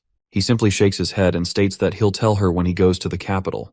This shocks her, and she lets out a screeching roar of disbelief. Probably she is shocked that he is going to the capital after all. Finally, the day of her departure arrives. As Lelia's carriage starts rolling down the road, Dane looks at a stone-like object in his hand that was given to him by his future father-in-law. The scene transitions back to the moment when the Duke handed him this mysterious object. When Dane asks what it is, the father-in-law replies that it's his birthday present and hopes he'll like it. He further reveals that the symbols of their Thermian house are revenge, the sword, and the blacksmith, and the history of the house began with their progenitor, who was a blacksmith. Thanks to him, their house has the best forge in the Empire, in fact the best forge on the entire continent. All of the Thermian-made weapons that protect the Empire were crafted in that forge. Of course, our boy already knows all this because, according to his past knowledge, all the ores in the world can be found at that forge, and all sorts of mystical weapons and artifacts are created in the greatest forge on the continent. The father-in-law then reveals that if Dane presents the insignia at the forge, they will create a weapon of his choice for him. That's when we finally learn that this rock-like object is essentially an insignia, a certified check that proves the honor and skills of whoever holds it. Count Sogris is absolutely boggled when he sees the Duke giving away such a precious insignia, something even the imperial family desires. The Duke simply pats his son-in-law on the head and tells him to grow well and help his father. His potential wife waves a last goodbye to him, and that's how they part ways. In the present moment, his mother squats down next to him, and after seeing his dejected face, she asks if he's upset that they left. He admits he is, saying she was practically his first friend. His mother reassures him that once he goes to the capital, he'll be able to meet her again and will even become more handsome, which will surely impress her. Well, I guess his mother is right, since he can't stay here forever, and he will have plenty of opportunities to see her again in the future. So he wishes her well until they meet again. Meanwhile, as the Duke travels in his carriage, his mind is still occupied with thoughts of Dane. He finds it strange that every time he looks at him, he is reminded of that warrior, Argyric, who showed the ability of a triple-class warrior at a young age. He's sure that if Argyric were still alive, he could have become one of the Hexa-class knights of the Drenic Empire. That's why he hopes to see Dane again when he has grown stronger. A few days later, we see our boy sitting alone before the egg. He's been feeding it mana every morning and evening and is now wondering if it's too early for it to hatch. This egg holds a mysterious familiar, and even if someone isn't a summoner, they can instill the egg with their mana and imprint themselves as the master before it hatches, allowing them to control a summon that usually only sticks around temporarily. He knows that the quality of his mana needs to match his familiar, and there are probably many tricky conditions that haven't been fulfilled yet. He's heard that some eggs never hatch because their conditions are never met, so he hopes that's not the case here. Even though he changes the flow and strength of his mana, there's still no reaction. After putting in a lot of effort once again, he puts the egg back, thinking that he's just being greedy by hoping he would succeed in one go. Suddenly the butler comes out at the gate, asking Dane if he's ready. At that very moment, the egg begins to react and starts making noises. Dane quickly rushes toward the egg, certain he just heard something. The butler also bursts into the room, asking about the noise. Dane tells him to wait a moment while he checks the egg first. However, once again, he finds himself disappointed, realizing he was just excited for nothing, because he can't feel anything different. The butler asks if the egg showed a reaction, to which Dane replies no, saying he probably just imagined it. Once he finally gets into the training hall, he practices his swordsmanship first. After noticing his perfect movements, the butler is quite happy and excited. He claps as he asks since when he learned swordsmanship. Dane just brushes it off, saying he just wanted to swing the sword around a little. The butler showers him with praise, calling him a genius who is even talented with the sword. As he looks at the sword, Dane then reflects on how learning to use a new weapon, like the spear, was fun, but he also wanted to draw a sword. Sadly, he hadn't been able to hold a sword during all that time since his father always watched him so closely. Thankfully, he's glad he hasn't lost his touch with it. The butler quickly dashes off to grab some snacks, and brings back an entire tray of delicacies, telling Dane to munch on something before diving back into his training. Meanwhile, we zoom in on Count Sogris, who's staring out the window, lost in thought. He's been feeling a bit worn out by throwing this banquet every year, but at least he's learned through this banquet that a lot of nobles are paying attention to the south. Most of them are eager to forge a good relationship with him, which is a nice change. Ever since the war wrapped up, the South has been sitting pretty with its great climate and all the luxury that nobles just can't resist. So maybe their interest should have been obvious from the start. Still, even with all this interest, it pales in comparison to the attention Dane is getting. You see, the conflicts with the eldest son of Count Tyron were beyond Sogris's expectations, but Dane handled the situation maturely. He calmly and logically laid everything out in front of the adults, which was super impressive, and he even confidently proved his talent. He can't help but think that his son is just a bit too mature for his age. Sometimes he wishes Dane would act a little more like the other kids and let loose a bit. As the clock ticks closer to the training hour, he knows it's time to head to the training hall. He pulls out the legendary spear, Dragontail, and decides to have Dane swing it around a bit today. But as soon as he steps onto the grounds with the spear in hand, he freezes when he spots Dane swinging his sword instead. Now he's curious about why the sword. His mind thinks back and he's convinced that damn Duke must have said something to him. Otherwise, there's no way Dane would be wielding a sword after all that spear training. He just stands there, watching his son pull off all these cool stunts with the sword. Seriously, Dane looks like he knows what he's doing. The strength he's displaying is something even seasoned sword fighters would have a hard time matching. It makes his father wonder since when did he learn all this. But one thing is for sure, that Dane is definitely talented with a sword too. He finally calls out to his son, asking just when he learned all those impressive moves. Well, it looks like Dane's long-held secret is finally out of the bag, so he decides it's probably best to tell his dad the truth. He admits he didn't actually learn any of it. Hearing this just leaves his father even more perplexed, leaving him wondering if this is yet another hidden talent of his.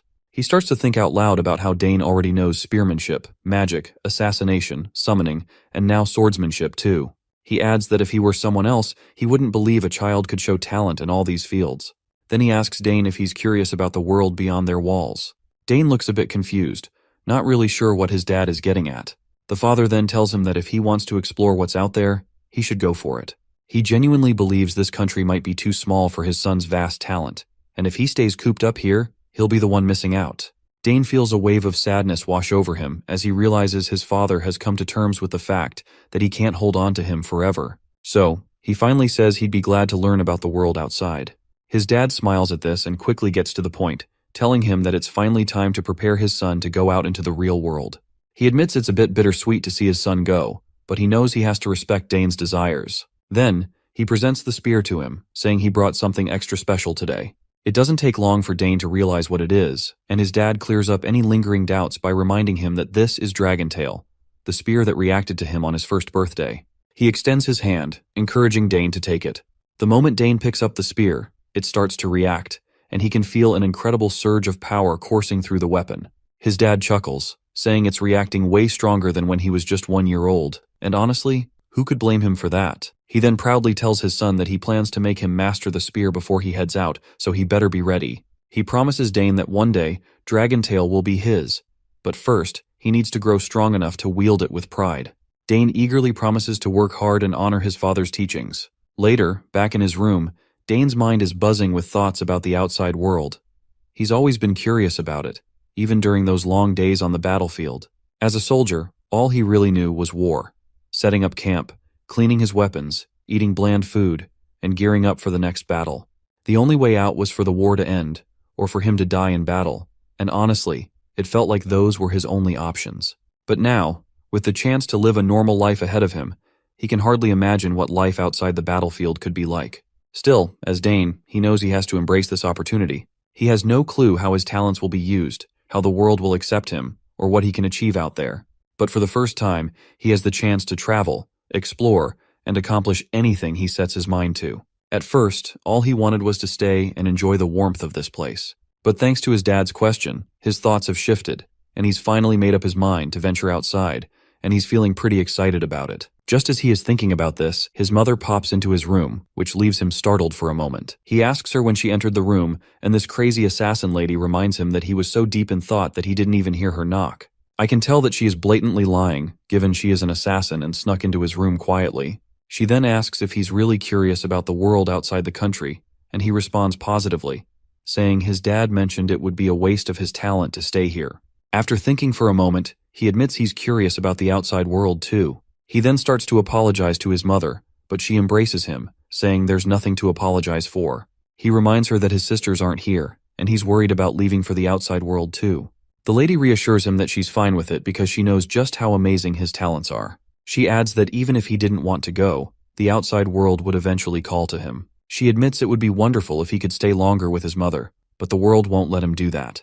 So she encourages him to go and chase after what he wants to do. He promises that even if he leaves home, he'll return often to tell her everything he sees in the world. The mother thanks him and says it looks like she finally needs to teach him before sending him out into the world, just like his father is about to teach him. As he wonders aloud what kind of teaching she is talking about, the mother excitedly babbles about teaching him everything related to assassination. She goes on and on about all the skills and knowledge she has, and Dane can't help but think this is going to lead to some seriously exhausting days before he even steps outside. All in all, she tells him she'll be teaching him a ton of things, and he assures her he'll do his best to learn. As he looks at her, he can't help but think about how he'll get special lessons from his mother, filled with love. Many years have passed, and the scene then transitions to the southern region of the Altheon Empire, Sogris County, a place known for its warm climate and abundant natural resources.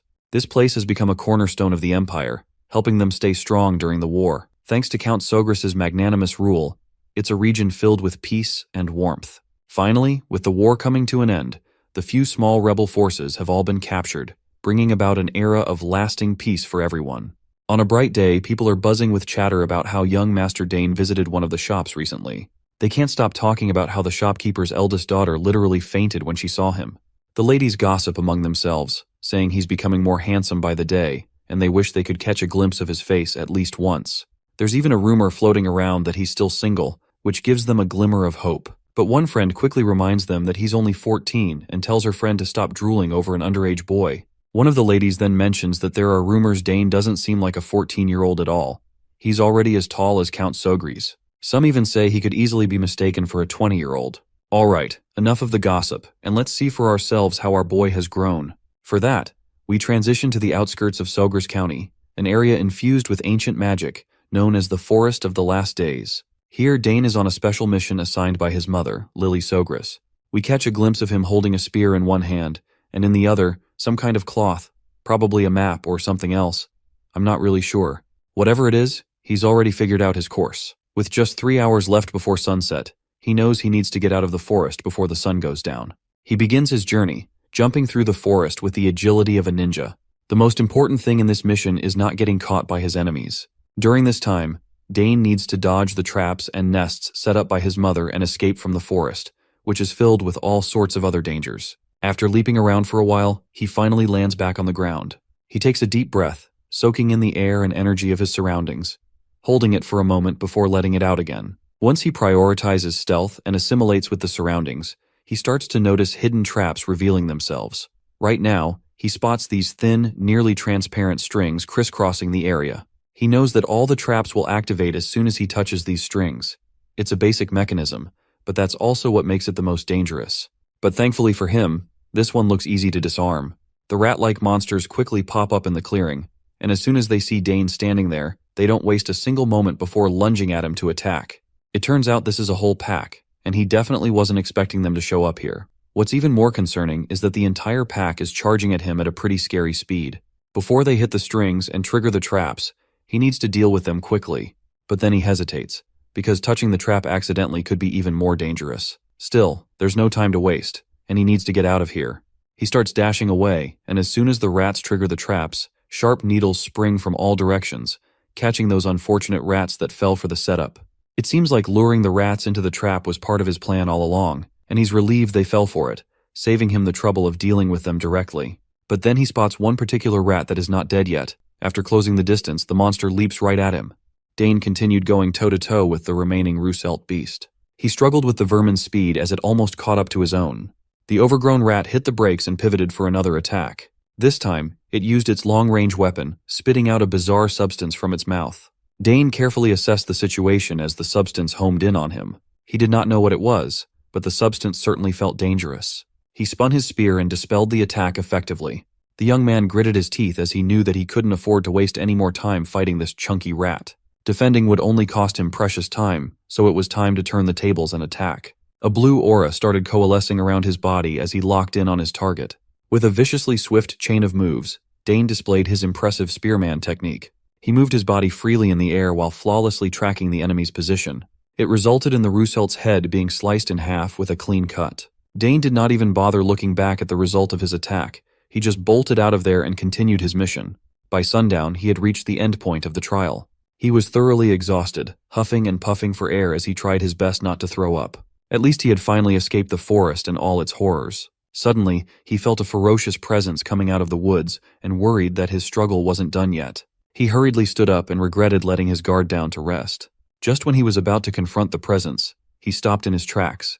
It was just his mother, Lily. She had intentionally leaked her presence to test how Dane would react, and he passed. Also, his total runtime traversing the forest was 3 hours and 30 minutes, even faster than Lily's record.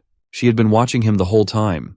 A mother can't just leave her child alone in such a dangerous place after all. Lily knew better than anyone just how talented her son really was. But as a mother, it's a little different. And through this trial that Dane practically aced, Lily could not find a single fault in his survival skills and adaptability. She grabbed Dane's cheeks lovingly and asserted that he might get scouted as an assassin at the rate of his improvement.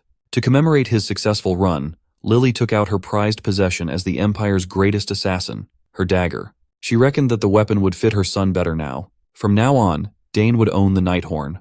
Lily gladly passed the legendary weapon to her boy, as she wouldn't be using it anyway. Nighthorn was created from the mysterious ethereal ore, an ore that could take the elements of any object. If he wished, he could use it to store all the poisons in the world. In doing so, he could mix and absorb poison for his own use.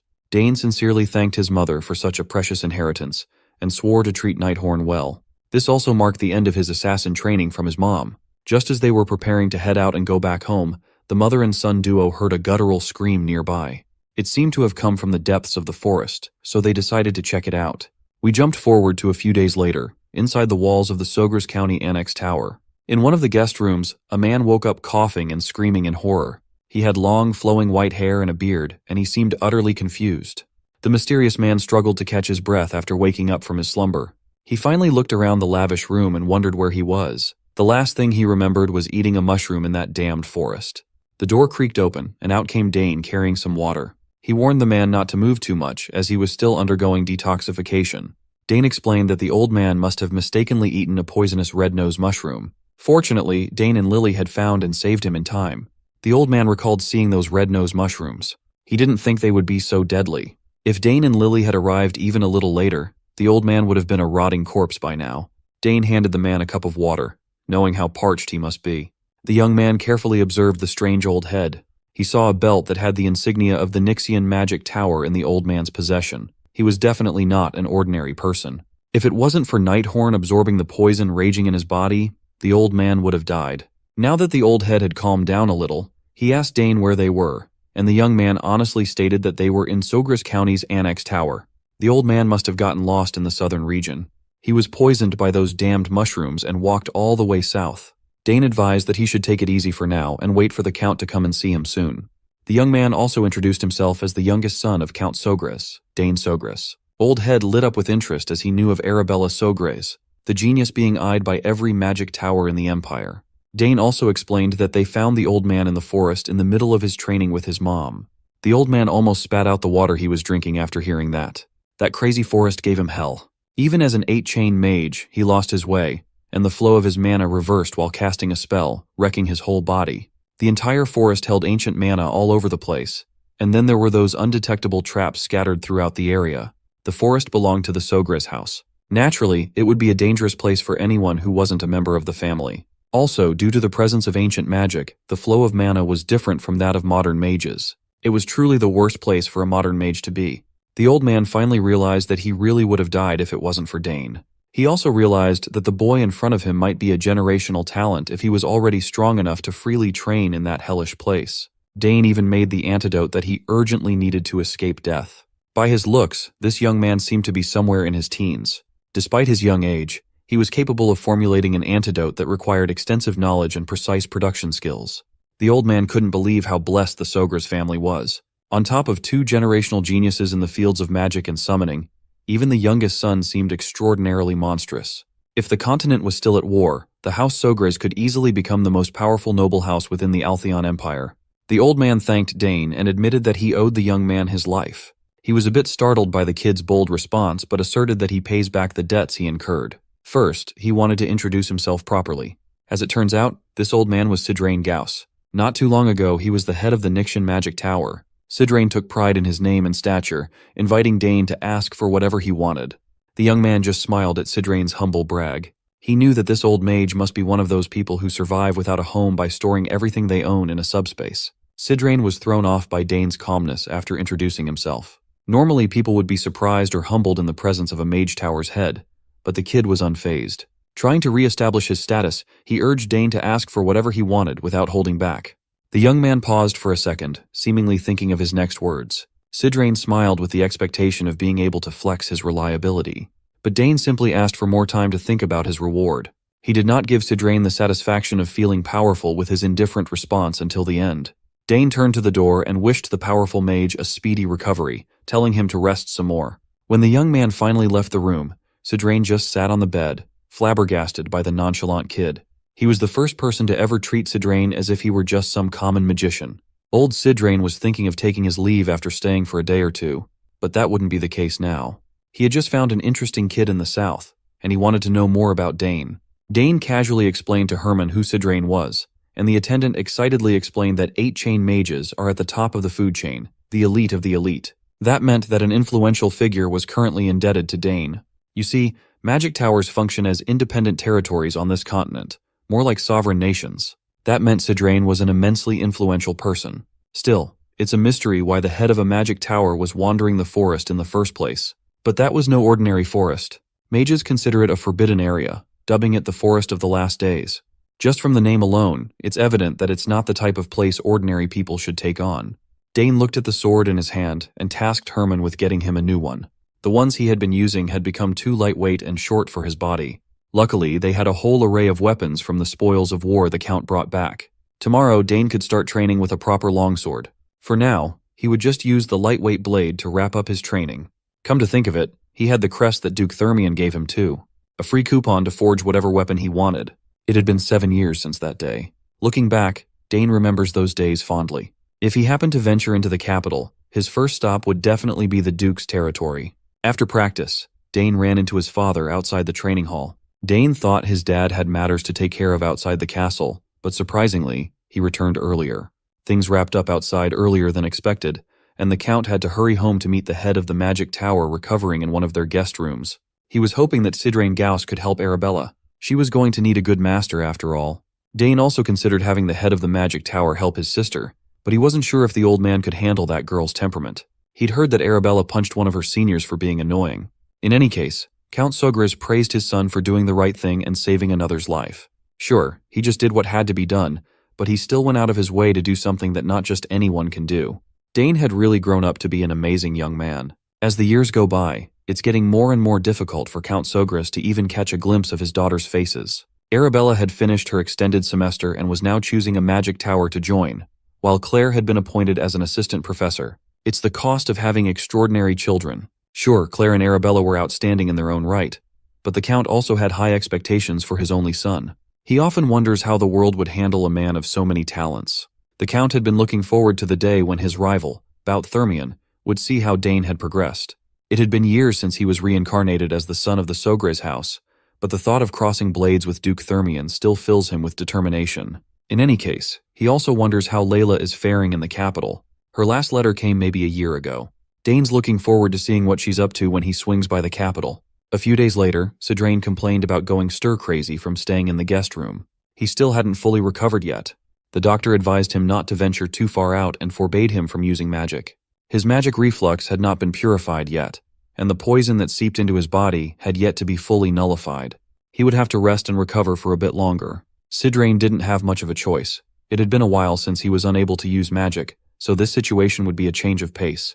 But he couldn't stand being cooped up in the room all day. So, he went out of the room even though he didn't know his way around the annex. The doctor worries that the old man might stir up trouble, and he'll be the one suffering. In the few days that Sidrain had stayed in the guest room, the housekeepers started spreading rumors about the old bat. They say that mages are either geniuses or nutcases. Some of the maids had seen Sidrain go up and down every single floor of the annex dozens of times, and now he was just looking at the flowers in the garden for hours on end. The maids heard that the old man was supposed to be an incredibly powerful mage, but all they'd seen was a crazy old nutcase. They worry for their Lady Arabella, Sidrain had been completely enamored by the beautifully crafted garden of the estate. He would never have guessed that they were arranged to possess such extraordinary magic. Dane came up to the old man.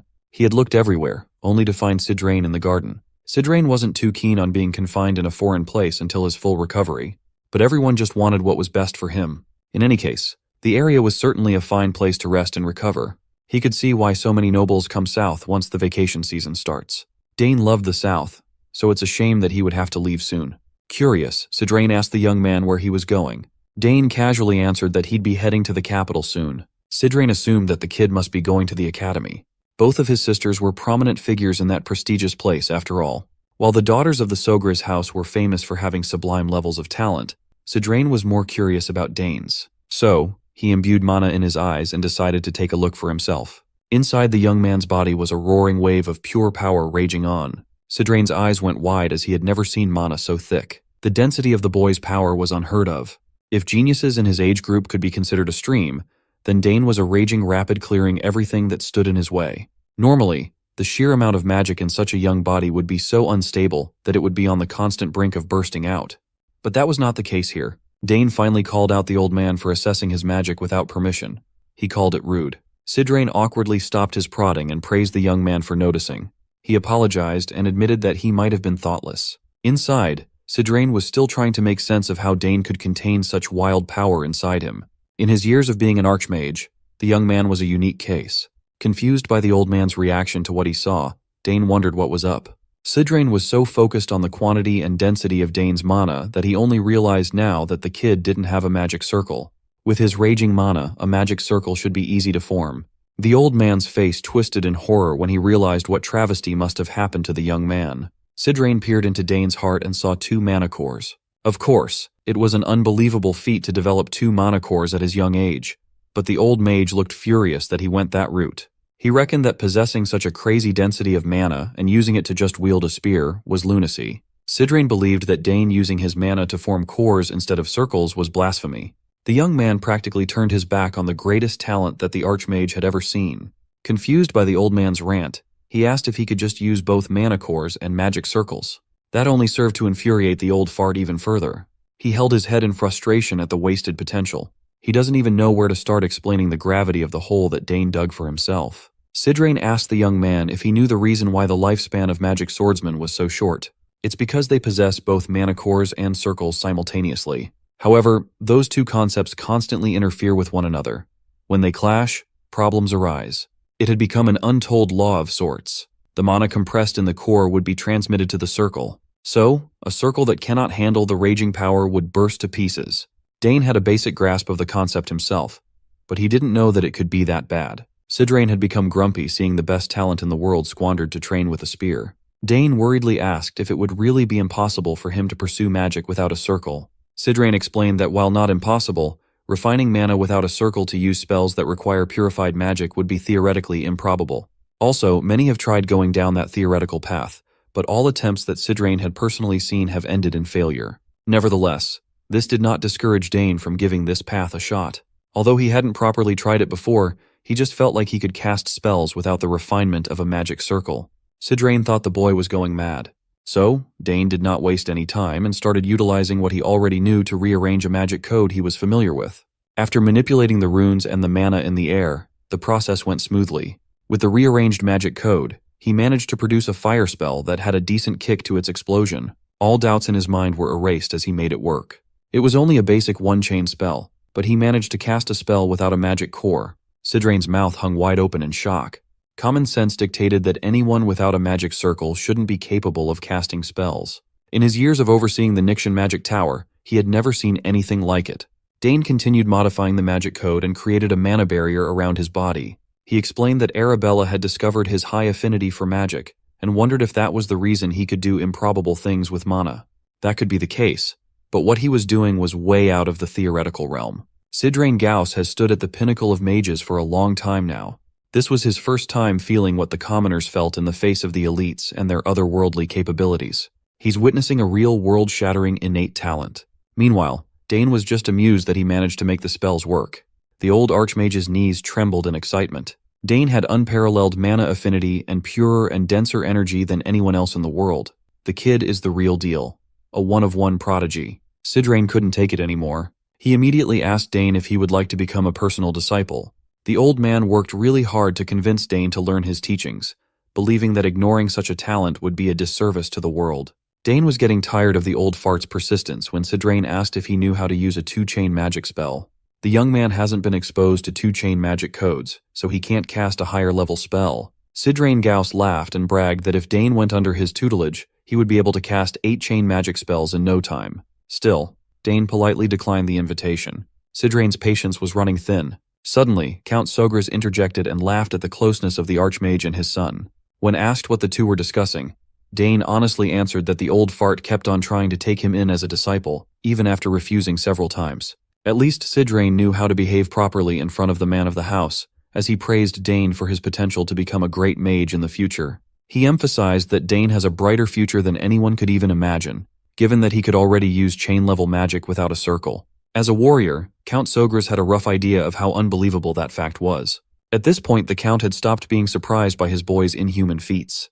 The young man had no basic knowledge of spells, yet he could naturally cast them. The Count also praised the former head of the Magic Tower for immediately seeing Dane's talent.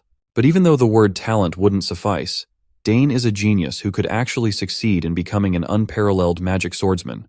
Hearing that phrase, Count Arkan imagined his son denouncing the spear and taking up the sword. His jolly mood shifted, and you could feel the anger in the air. The title of magic swordsman just doesn't sit right with Arkan. Dane cringed at the fact that Sidrain brought up a word that should never be brought up in front of his father. Failing to read the room, Sidrain continued to hammer in the possibility of Dane becoming a magic swordsman. He even promised to take full responsibility and make the young man into the Empire's most powerful fighter. By the time he realized the Count's mood swing, it was too late. Count Arkan screamed that his boy could not become a magic swordsman at the top of his lungs. Sidrain argued that sword and magic would be the perfect combination for a genius suited for both. Arkan continued ranting that his boy wouldn't become a magic swordsman. If anything, he'll become a magic spearman instead. Sidrain finally knew what the issue was. Dane just tried to stay as quiet as possible as his father calmed himself down. Poor Sidrain had never met a family as abnormal as the Sograses. You see, to a mage, becoming a disciple carries a great deal of meaning. Mages, especially powerful ones, normally raise their successors through the act of something called inheritance. It's a tradition carried through from ancient times to modern times, even when universal magic education had long since been established. What Sidrain Gauss was looking for wasn't simply a disciple, but a successor of his life's work and the ones that came before him. Given how an 8-chain archmage was still desperately trying to get him to accept the invitation, Dane had gained a great deal of confidence in his talent and potential. He could feel a sense of unknown feeling swirling in his body. Now that he had become familiar with the basics of magic, he remembered a gift that Arabella left him a few years ago. It was a crystal ball he could use if he wanted to see his sister. Right now, asking Arabella for her opinion regarding the matter might be beneficial. Dane dug up the crystal ball and imbued his mana into it. He called Arabella telepathically, who was currently studying in the Academy's library. When she finally recognized his voice, she was surprised. Arabella immediately stopped what she was doing and beamed in joy that her little bro was contacting her. As expected, even Arabella was shocked to hear that Dane managed to use a one-chain spell without a magic circle. She knew his mana affinity was abnormally high, but she never expected it to be to this extent.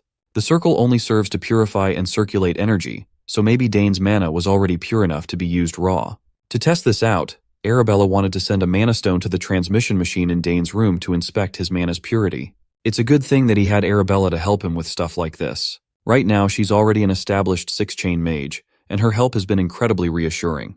Arabella reckoned that since Dane could already use chain-level magic, attracting a lot of attention in the Academy would be inevitable. But that's the last thing he wants. It cannot be avoided, though. Talent always draws the attention of the masses. But Arabella assured her little bro that she would utterly destroy anyone who would dare to bully Dane. Speaking of bullies, Dane asked his sister about the news of her breaking the nose of a senior, the second son of the Dwell Duchy. Just thinking about the slimy bastard gets Arabella riled up. Realizing that she was taking the call in a public space, she tried to calm down. Anyway, with enough time, she theorized that Dane's mana purity would continue to increase. It's one of the possibilities they could look into. Unfortunately, their discussion had to be cut short, as Arabella was needed by one of the professors.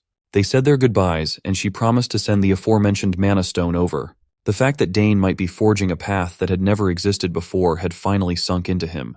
With the extraordinary purity of his mana, he jokingly wondered if he had a dragon's heart beating in his chest or something. Meanwhile, Sidrain was still stuck in the annex for his recovery. He used a bit of mana to inspect Dane, and it worsened his magic reflux. He might have to stay for longer. If the kid would just accept his offer, he could have the most illustrious legacy among mages. He wondered just what he could do to entice the young man to join his side if Dane wasn't even interested in learning 8-chain magic. Maybe he should offer some grand and priceless artifact or pass on an inheritance refined through multiple generations. But if he offered his treasures up front, Sidrain could get scammed and he would have nothing left.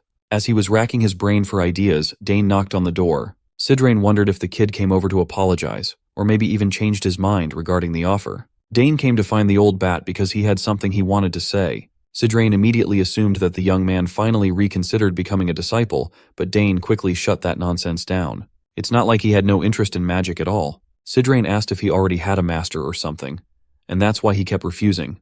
But that's not the case either. Thinking that he was just being played, Sidrain asked why the young man what he wanted to talk about. It's simple, actually. Dane didn't know the rearrangement code for 2-chain magic yet. Learning from his sister would be difficult as she's far away. In the end, the best method would be to learn under Sidrain, a literal archmage. The old bat still owes him for the rescue, so refusing his request offhand won't be possible.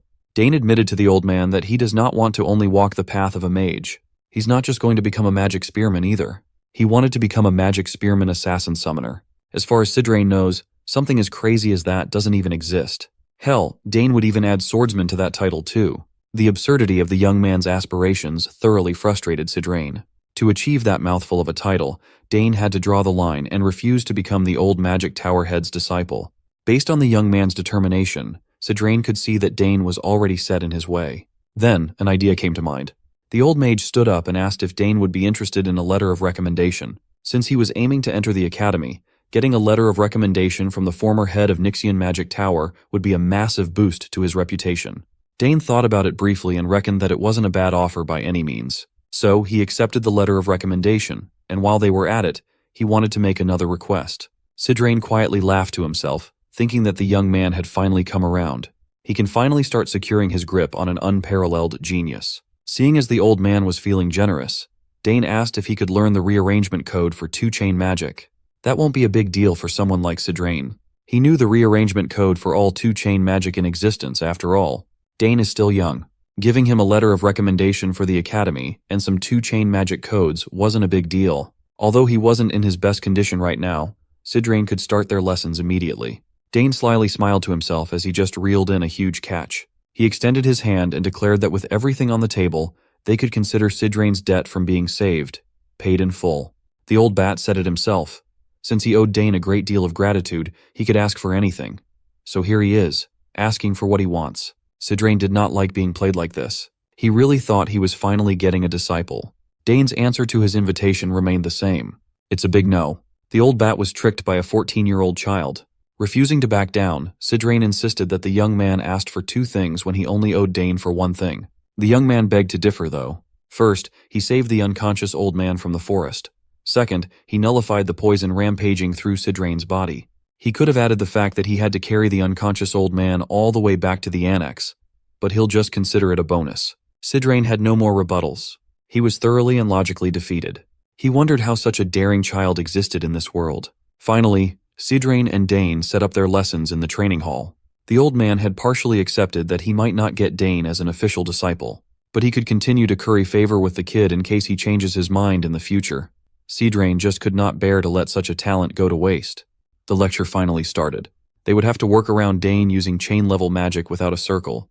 The young man would have to pay close attention as the rearrangement code for 2-chain magic is a lot more complicated than 1-chain. There are countless aspiring mages who can't even break through to this stage and end up giving up. Dane locked in, glad that he has such an accomplished instructor. Sidrain saw the sparkle in the kid's eyes and made sure not to go easy on Dane. He still had his reputation as an archmage to uphold after all. 2-chain codes are on an entirely different level because the caster has to calculate the amount of mana themselves. The magic density in the atmosphere and even the state of the body plays a vital role all at the same time. Magic's complicated nature is the reason most people give up on it entirely. Sidrain gave the complex definition, expecting Dane to ask for a simpler explanation. When he asked the young man if he needed any clarifications, Dane just smiled and let him continue.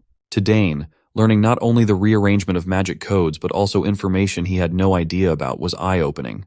To make sure that he really got the principle, Sidrain asked him to discuss the rearrangement laws of magic. According to the young man's notes, the first law was coexistence. Magic power can exist in the physical world and with other sources of mana. Through coexistence, mages use their own power and the magic power in their environment to activate their magic. The second law is conservation. If magic power can collect enough of a particular elemental material, it can exhibit different attributes through conservation. Not only does Dane have a deep understanding of magic's nature, but he's also adding his own interpretations. Most people would find the theory of magic boring, but that wasn't the case for the young man at all. He had talent, tools, and a hunger for knowledge. How could such a perfect mage candidate exist? Continuing the lecture, Sidrain explained that magic codes become exponentially more complicated every time the chain increases. Rather than discussing theory, it would be easier to demonstrate. Sidrain adeptly summoned a sliver of his mana and made a simple grid of magic to demonstrate a one-chain magic cast using the simplest rules. However, the complexity rises from two-chain onwards. He transformed the sliver of mana into a swirling mess of runes and power, showing the rearrangement code for two-chain magic. Dane concentrated on the brilliant display and focused on how complicated the knots were. Sidrain manipulated his code and formed the two-chain fire magic, Fire Arrow. When it comes to magic codes, using them repeatedly is the key to mastery. The old man reckoned that Dane was finally recognizing how complex magic can be. According to his estimation, most people would take at least a year to jump from one-chain to two-chain codes. No matter how brilliant anyone is, the human mind can only understand a portion of the code at once. Sidrain noted that he'd be able to observe Dane's progress for about a week, as he drip-fed him the technique of mastering two-chain codes. But Dane wanted to give it a shot already. Sidrain didn't see the harm in it, expecting the boy to fail miserably. But when Dane started calling his mana out of his body to create the first code, he felt like he was witnessing a master at work. The young man locked in and used his hands to manipulate the pure mana swirling in the air. He ultimately formed the same grid that Sidrain demonstrated as the primary form of one-chain codes. Based on the lines at a set length and width with fearsome accuracy, the old man was thoroughly impressed. Dane could have stopped there, and he would be considered an indisputable genius. But where's the fun in that? He went further and deconstructed the mana grid to slowly form a swirling mess of mana in the air. Sidrain was stunned to see a perfect replication of the rearrangement code for two-chain magic he had just demonstrated once. When asked how he managed to do it so fast, he simply answered that he copied through observation and memorization of rules and patterns. He pictured every factor in his mind while forming the magic code, and it came surprisingly easy to him. Sidrain just kept getting wowed time and time again. Even though he, as a magic genius, took a while to get to two-chain, a boy without a magic circle easily made it in just a few minutes. As if he was trying to give the old man a heart attack, Dane declared that he would try to use the Fire Arrow spell as well. He made the mana and runes move around his body at impeccable speeds. Finally, he managed to rearrange the code in perfect order to manifest multiple fire arrows. Sidrain looked at the perfectly crafted fire arrows, refusing to believe what he was seeing. Seeing what this boy was capable of was making the old man spiral into an existential crisis. If only he had Dane's talent growing up, he would have long since attained his dream of 9-chain.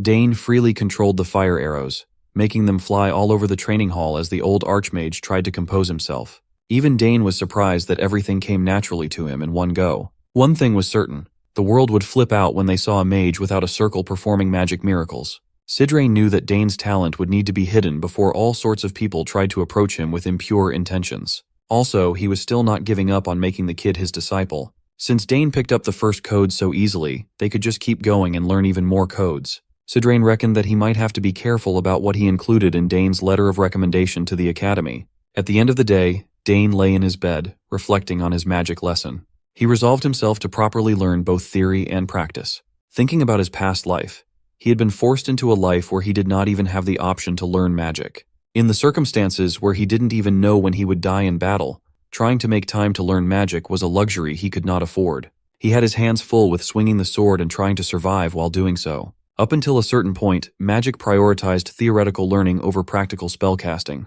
In this life, he had the time, resources, and talent to look forward to learning a lot more things. Dane could combine the theory he learned from Arabella and the talent he was born with, and now, he could even show explosive growth if given simple guidance. Since he was being taught by a former tower master, he found himself looking forward to what kind of magic he would learn in the following days. Half a month later, Dane came to his father with a request to make something called a magic reagent. Since they didn't have the materials, he would need to go out of the territory. His father was a little startled by his son's progress. Sidrain backed Dane up, assuring Count Sogras that Dane was ready for a reagent now that he had mastered 4 rearrangement codes already. Usually, for geniuses, it should take a month to learn one code. Count Sogras also understood that magic reagents were hard to come by. Dane only learned about them while reading books in the family's magic library. Sidrain had long since accepted that the kid was just built different. He was even elated that Dane was interested in something as boring as magic reagents. Finally, the Count agreed to the plan, believing that this would be a great experience for his son. Since he was going outside, Dane would be able to see their territory for himself, too. He smiled and thanked his father for trusting him to venture out. Dane set off on a short journey to the outer regions of Sogras territory. Alongside him were Sidrain and Herman. Even on the outskirts, the people of Sogras County still looked at and talked about him with veneration. Dane returned their welcoming sentiments with kindness and a smile. Through this journey, Sidrain gauged that Count Sogras must be a kind lord to his subjects based on how happy the people were. The South really does have a lot to offer. They have delicious snacks, great weather, and good people too. It's a sight that's extremely rare to see in the capital. That's why Dane loved this territory so much. Their small caravan had been traveling around the outskirts for a while, trying to reach the magic supply shop.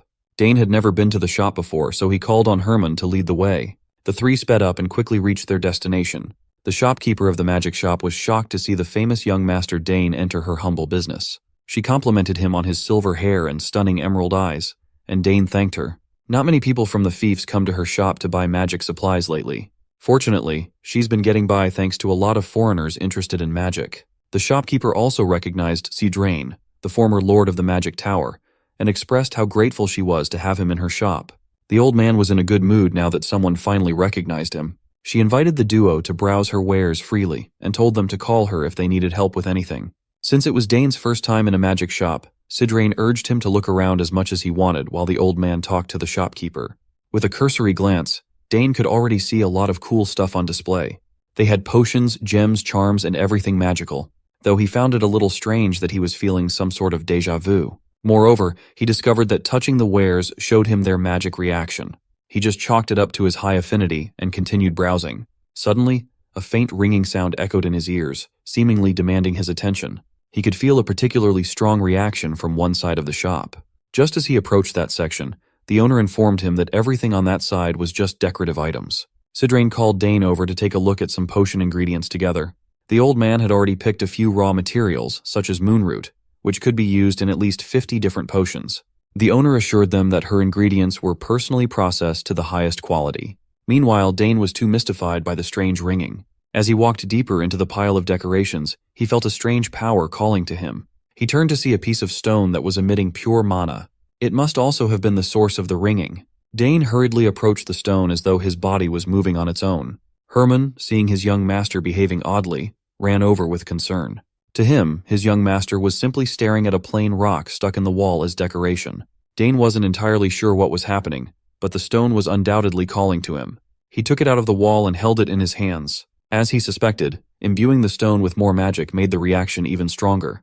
There was a possibility the object was uniquely reacting to his magic. Meanwhile, old Sidrain was still picking up raw ingredients left and right. Dane went over and asked the store owner what the story was behind the stone he had just plucked out of the wall. As the owner had said earlier, it was just decoration. But what kind of decoration has a magic reaction that is stronger than anything else in the shop? Sidrain asked if the owner had been cheated with the rock or something, and she admitted that a few years back, a peddler gave her a big package as payment. When she excitedly opened it, she found the plain stone inside. She held on to hope and had a mage appraise the stone, but it was confirmed to be just an ordinary rock. Based on Dane's interaction with the object, it was clearly not a normal rock.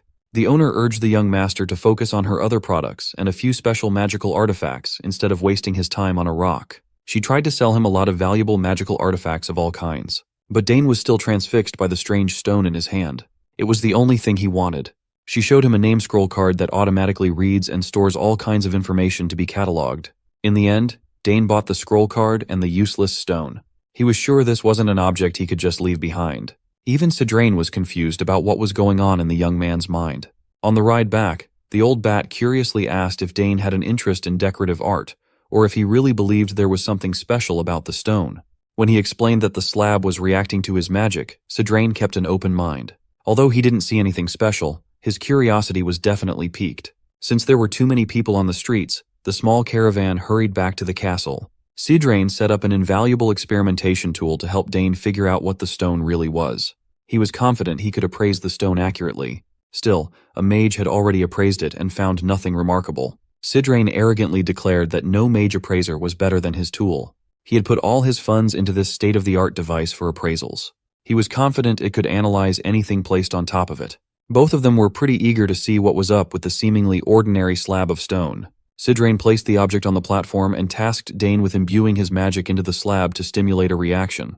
When Dane did just that, the stone immediately began radiating a richly dense amount of magic power. It lit up in the middle of the appraisal tool, its radiance swirling and forming something complex. Sidrain carefully monitored the explosion of light, keeping his eyes on the stone slab. Seeing his tool manage to bring out the mystery inside the stone, Sidrain could finally hold his head up high again after being humbled by the kid so many times.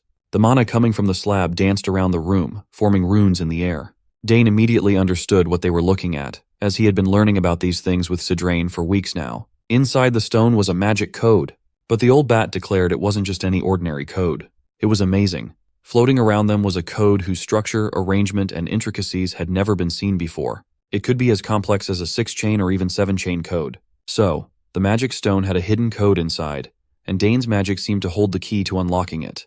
The stone only responded to his mana. Sure, they had managed to bring the code out, but decoding what it was and why it only reacted to Dane's magic was an entirely different challenge. Even Sidrain, who was well versed in the magical arts, was unfamiliar with this particular type of magic. Yet his pride as a mage made him determined to crack the code.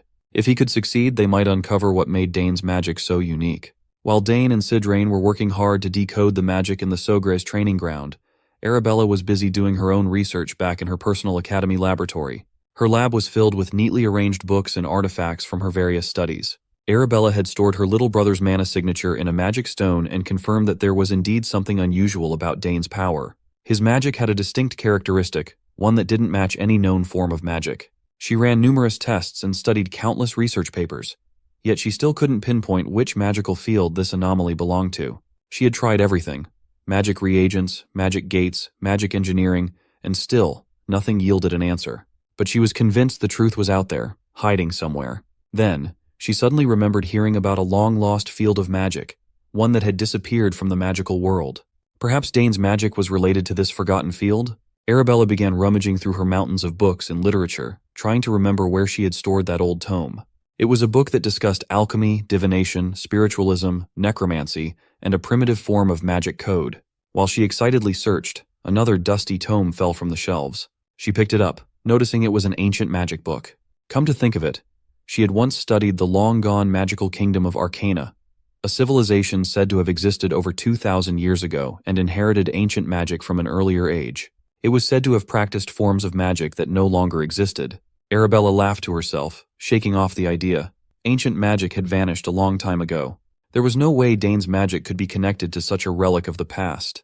But at this point, she had nothing to lose, so she decided to try something unconventional. She placed the magic crystal containing Dane's mana into her magical typewriter and referenced the ancient magic book. After a few moments of concentration, Arabella opened her eyes in shock. The crystal was reacting. She quickly wrote down the mana's properties, her mind racing as she wondered if Dane's magic could be linked to alchemy, divination, or something entirely different. Arabella would be fine with any result, as long as it didn't lead her brother toward necromancy. When she finished analyzing the findings, she felt as though she had been struck by lightning. All she could say was, "What in the world are these findings?" Back in the Sogre's training ground, Dane and Sidrain were still hard at work, trying to elicit more reactions from the stone. After some time, Sidrain finally broke the seal on the slab. Inside the slab there was something else. The old man carefully extended his hand and pulled out the object. It was a simple accessory, a silver bracelet emitting dense magic power. To the untrained eye, it looked like any ordinary bracelet you could find in a marketplace. Sidrain initially thought there might be something special about the bracelet's material, but it seemed mundane. Given that the stone only responded to Dane's mana, Sidrain suspected the same would hold true for the bracelet. Dane slipped the bracelet onto his wrist. It dangled loosely at first, seemingly too big for him. But then came the reaction. The bracelet lit up, resonating with the magic in Dane's body. As expected, it only responded to him. Dane started to see strange characters emerging from the bracelet, glowing faintly. Sidrain leaned in for a closer look while Dane anxiously asked if the old mage could decipher the symbols. To Dane's surprise, Sidrain's face lit up with a broad smile. The characters were ancient runes, characters that no one in the current world could read. By ancient, Sidrain meant the language of the long-lost Arcana kingdom. Dane only knew a little about Arcana from what Arabella had told him when they were children. She had described it as a time when magic ruled every aspect of life. But then, suddenly and mysteriously, the era of magical prosperity had ended, leaving behind only a few relics and legends. And now, this strange line of magic code, sealed inside a stone, had been added to the ancient puzzle. Sidrain knew that Dane's magic was special, but he never imagined it would be linked to the ancient Arcana kingdom. This revelation intensified Sidrain's desire to have Dane as his apprentice. After all, the Forest of the Last Days, which had defeated even Sidrain, was rumored to be imbued with remnants of Arcana's disruptive magic. Dane's connection to this ancient power now made sense. Unfortunately, all they had at the moment were those few lines of indecipherable runes. Sidrain urged Dane to take his time and dig deeper into this mystery, but warned him to keep it a secret for now. Suddenly, their moment of quiet study was shattered. A terrifying sound echoed across Sogra's territory, causing both their eyes to widen in distress. Something horrifying was approaching. The familiar sound of the alarm catches them off guard, and it doesn't take the old man long to realize this must be the alarm for a monster attack. Well, that's enough to get him fired up, because now that his body is almost fully healed, he's itching to flex his old muscles and get the blood pumping. Plus, it's a great chance to repay the Sogris for their hospitality. The excited old coot quickly tells Dane not to just stand there and to grab a spear or something, but Dane just stands there with little to no expression. He silently reaches inside his coat and pulls out a pendant. Sidrain raises an eyebrow and asks about the thing he is holding and why the monster alarm sound is coming from it. Dane then breaks it to this excited old man that the sound has nothing to do with monsters. It actually means his eldest sister is trying to contact him. The old man's excitement deflates like a balloon as the realization sinks in, and he grumbles at Dane for not mentioning it sooner. Dane just laughs awkwardly, reminding the old man that it goes without saying there's no reason for monsters to be in this area. With that cleared up, Dane decides to respond to his sister's call while the old man stands there with a disappointed look on his face. As Dane connects, his sister immediately asks why he took so long to respond. He simply apologizes and asks her about the reason behind her call. She starts to spill some juicy details about his magic code, but quickly cuts herself off, asking if there's someone next to him. The mere mention of magic code was enough for Dane to realize that she's actually figured out that his magic is ancient magic. The old man overhears this conversation and lets out a screeching yell of disbelief, demanding to know how in the world she found that out. As they talk further, he also explains his side of story, that when he and Sidrain were analyzing some stones, they also figured out that his magic belongs to the ancient magic kingdom. They realized this because that stone only reacts to his magic, which was a total giveaway. The old man, on the other hand, grits his teeth in utter frustration. The fact that she figured this out just from analyzing his magic is insane. He knew she was a genius, but her talent seems to be greater than he had imagined. Arabella then asks her brother if anyone else knows about his secret. Dane responds with a quick no. She breathes a sigh of relief and tells Dane and Sidrain to keep it a secret, because if his secret gets out, he won't be able to handle the consequences. She then apologizes to Sidrain for not introducing her first, before diving into the conversation. The old man just laughs it off, saying he already knows a lot about her from Dane. As for keeping Dane's magic a secret, he assures her he won't let a single soul know about it. If this information leaks, not only would Dane be in trouble, but the whole House Sogris would be caught up in the huge aftermath. Arabella gives the old man props for getting the gist of the situation right away, which is, of course, expected of wise Sidrain. The old man then asks her if this exchange is being recorded, to which she replies no, saying that the moment the conversation ends, it will be deleted immediately. Well, that's good news. At least they don't have to worry about anything getting leaked. The old man then reveals that he also plans on returning to the Magic Tower to investigate this matter. Arabella thanks him for the gesture, while he tries to downplay it, insisting that as a mage, he's just doing it out of a sense of duty, so there's no need for her to feel indebted. Speaking of the Magic Tower, the old man reveals he heard she was looking for a tower to join, and asks if she has decided which one she wants to go with. Arabella quickly realizes he's hinting at her joining his tower, so she tries to sidestep the question, saying she's not considering the Nixon Magic Tower because it doesn't specialize in the field she's interested in. Of course, this leaves the old man annoyed once again. He was already wondering where Dane's cleverness came from, and it looks like it's inherited from his sister. He doesn't voice his frustration, though. Instead, he just laughs it off, saying she doesn't have to join their magic tower after all. Meanwhile, Dane feels a bit concerned watching this old man, especially since his sister was so straightforward with her words. Anyhow, she decides to wrap up the conversation by telling him they can talk about the details later. After exchanging greetings, she cuts off the connection. Sidrain comments on how his sister has become quite an impressive person, to which Dane agrees, mentioning that the artifact in front of them was also made by her. He adds that this compact crystal ball is trendy among young mages. The old man smiles and admits it's quite impressive, but we can also see the frustration on his face as he says he doesn't need such an item. He explains that when you reach the 8th chain, wasting time talking to people is not something mages do. Dane can sense why the old man is saying this. The fact that this old coot doesn't want a trendy item like that only hints at the fact that he doesn't have any friends. Later, Dane spills everything to his parents about the ancient magic, and his mother looks quite concerned to hear this. But his father reassures them that if anyone targets Dane, they'll make them pay.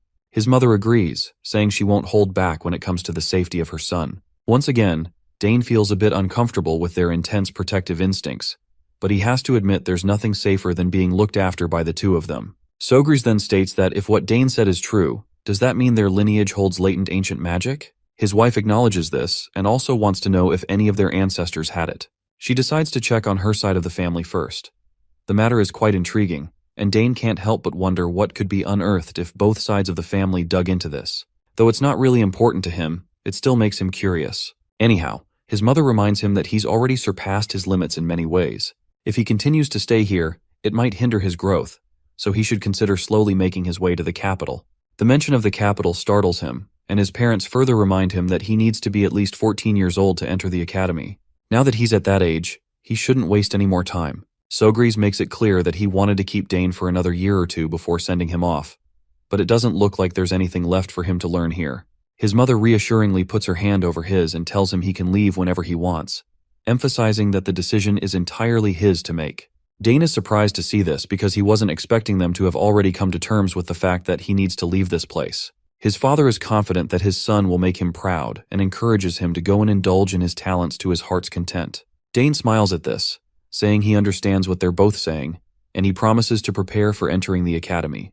The family of 3 smiles as the decision is finalized, and by now, Dane is also hyped up to finally transition to the next level in his life. Later, Dane fills Sidrain in on his decision to leave the mansion. The old man asks if this is really his choice to leave, and Dane confirms it, though he admits it's a bit sooner than he had initially planned. The old man then also expresses his support for Dane's decision, saying that having his talent restricted here would be a waste of potential. He also gives Dane a word of advice, not to reveal too much about his talents all at once to other people. While the academy welcomes talent, not everyone thinks that way, and there are people who might get jealous. Dane is already aware of this, though, because Arabella had warned him about it, and mentioned some outrageous situations she had encountered herself. The old man further states that it's hard for mediocre people to thrive in the academy given the atmosphere, but he assures Dane that House Thermion isn't one of them. Speaking of House Thermion, Dane quickly remembers Layla and the promise he made to visit her once he gets to the capital. He knows that if he doesn't visit, she would be greatly disappointed in him. He also recalls the crest Duke Thermion gave him, so he plans to think about what kind of weapon he wants before heading there. The old man then reminds him that there are 3 months until he enters the academy, so he should plan to depart from here in 2 months. Dane acknowledges this and returns the question, asking the old man about his own plans. Sidrain replies that he's going to return to the magic tower because he has something he needs to take care of. He expresses his gratitude to Dane for helping him resolve his boredom, and as a gesture of goodwill, he wants to return the favor by letting Dane know about any clues regarding this ancient magic. Dane is quite grateful to hear this. The old man points out that now that Dane has only a short time left here, the lessons should be the major concern for him. Sidrain wants to accelerate the process to finish the lessons before time, but he warns Dane that the 3rd chain is considerably more difficult than the 2nd chain. Dane promises to study hard to reach that level. Dane then says that he has prepared a gift for the old man. Sidrain perks up at this, clearly curious about what the gift might be. Dane promptly pulls out a box and tells the old man that he received this yesterday from his sister using teleportation magic. He explains that it's a very hot item among young people right now, and this particular model is a new compact crystal ball that hasn't even been released yet. He adds that Arabella developed this new product, and he pulled some strings to get it as a favor. The old man quickly picks up the stone, and he looks absolutely excited to have it for himself. He compliments how pretty the stone looks. Although he claims he doesn't need something like this, he still says he will graciously accept the gift Dane has prepared. No matter how much the old man denies it, the look on his face makes it clear that he's totally thrilled to have this product for himself. Dane then spends his time explaining to the old man how to use the crystal, just like any teenager would teach their grandma. As night descends and he gets back into his room, he reflects on how he has a lot to do in the little 2 months he has left. He reveals to us that his main interest lies in summoning, so he decides to make it his goal to officially take classes in summoning, get issued a summoning sign, and have a chance to take the qualification exam. Since Claire is an assistant professor, he's hopeful he might see her often when he's attending classes. Speaking of summoning, he remembers that he nearly forgot to imbue magic into his familiar, so he promptly grabs the egg and transfers some of his magic into it. You see, for 7 years straight, Dane has diligently imbued magic into the egg every morning and night, but there's still no response. However, since the magic he's imbuing isn't going anywhere else and is being absorbed by the familiar, he's sure that the egg will hatch someday.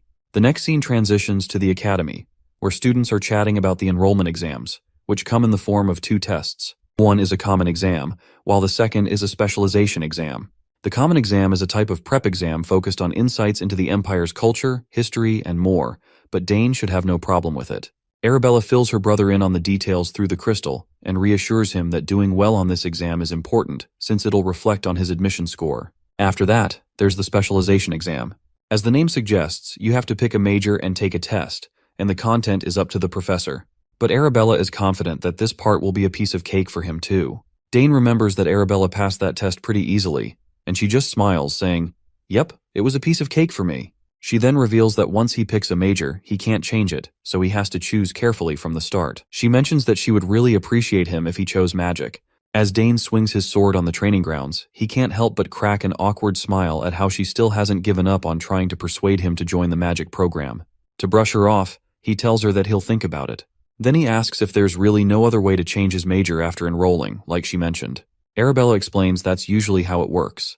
The only real option is to graduate and then come back, though he can still take classes from other majors. But once he's in his 3rd year, they usually don't allow non-majors to take upper-level classes for a different major.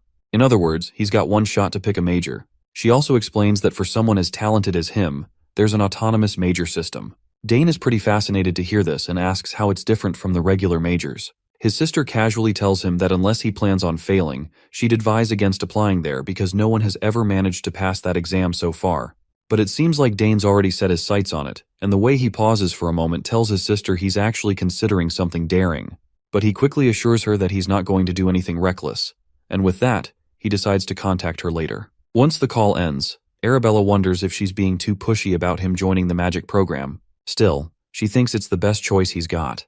Just then, a student approaches her to say the professor is looking for her. Later, we see Sidrain has prepared a recommendation letter for Dane, just like he promised, and Dane is really happy to see that he actually wrote it for him. The old man feels proud as he tells Dane that he put extra thought and care into crafting the recommendation letter. He didn't just write the usual generic lines. Instead, he made sure it looked impressive, and that the words truly reflected Dane's strengths and potential. For Sidrain, it was a sincere effort to support Dane, something he doesn't always do to this extent, so he advises Dane to feel somewhat honored.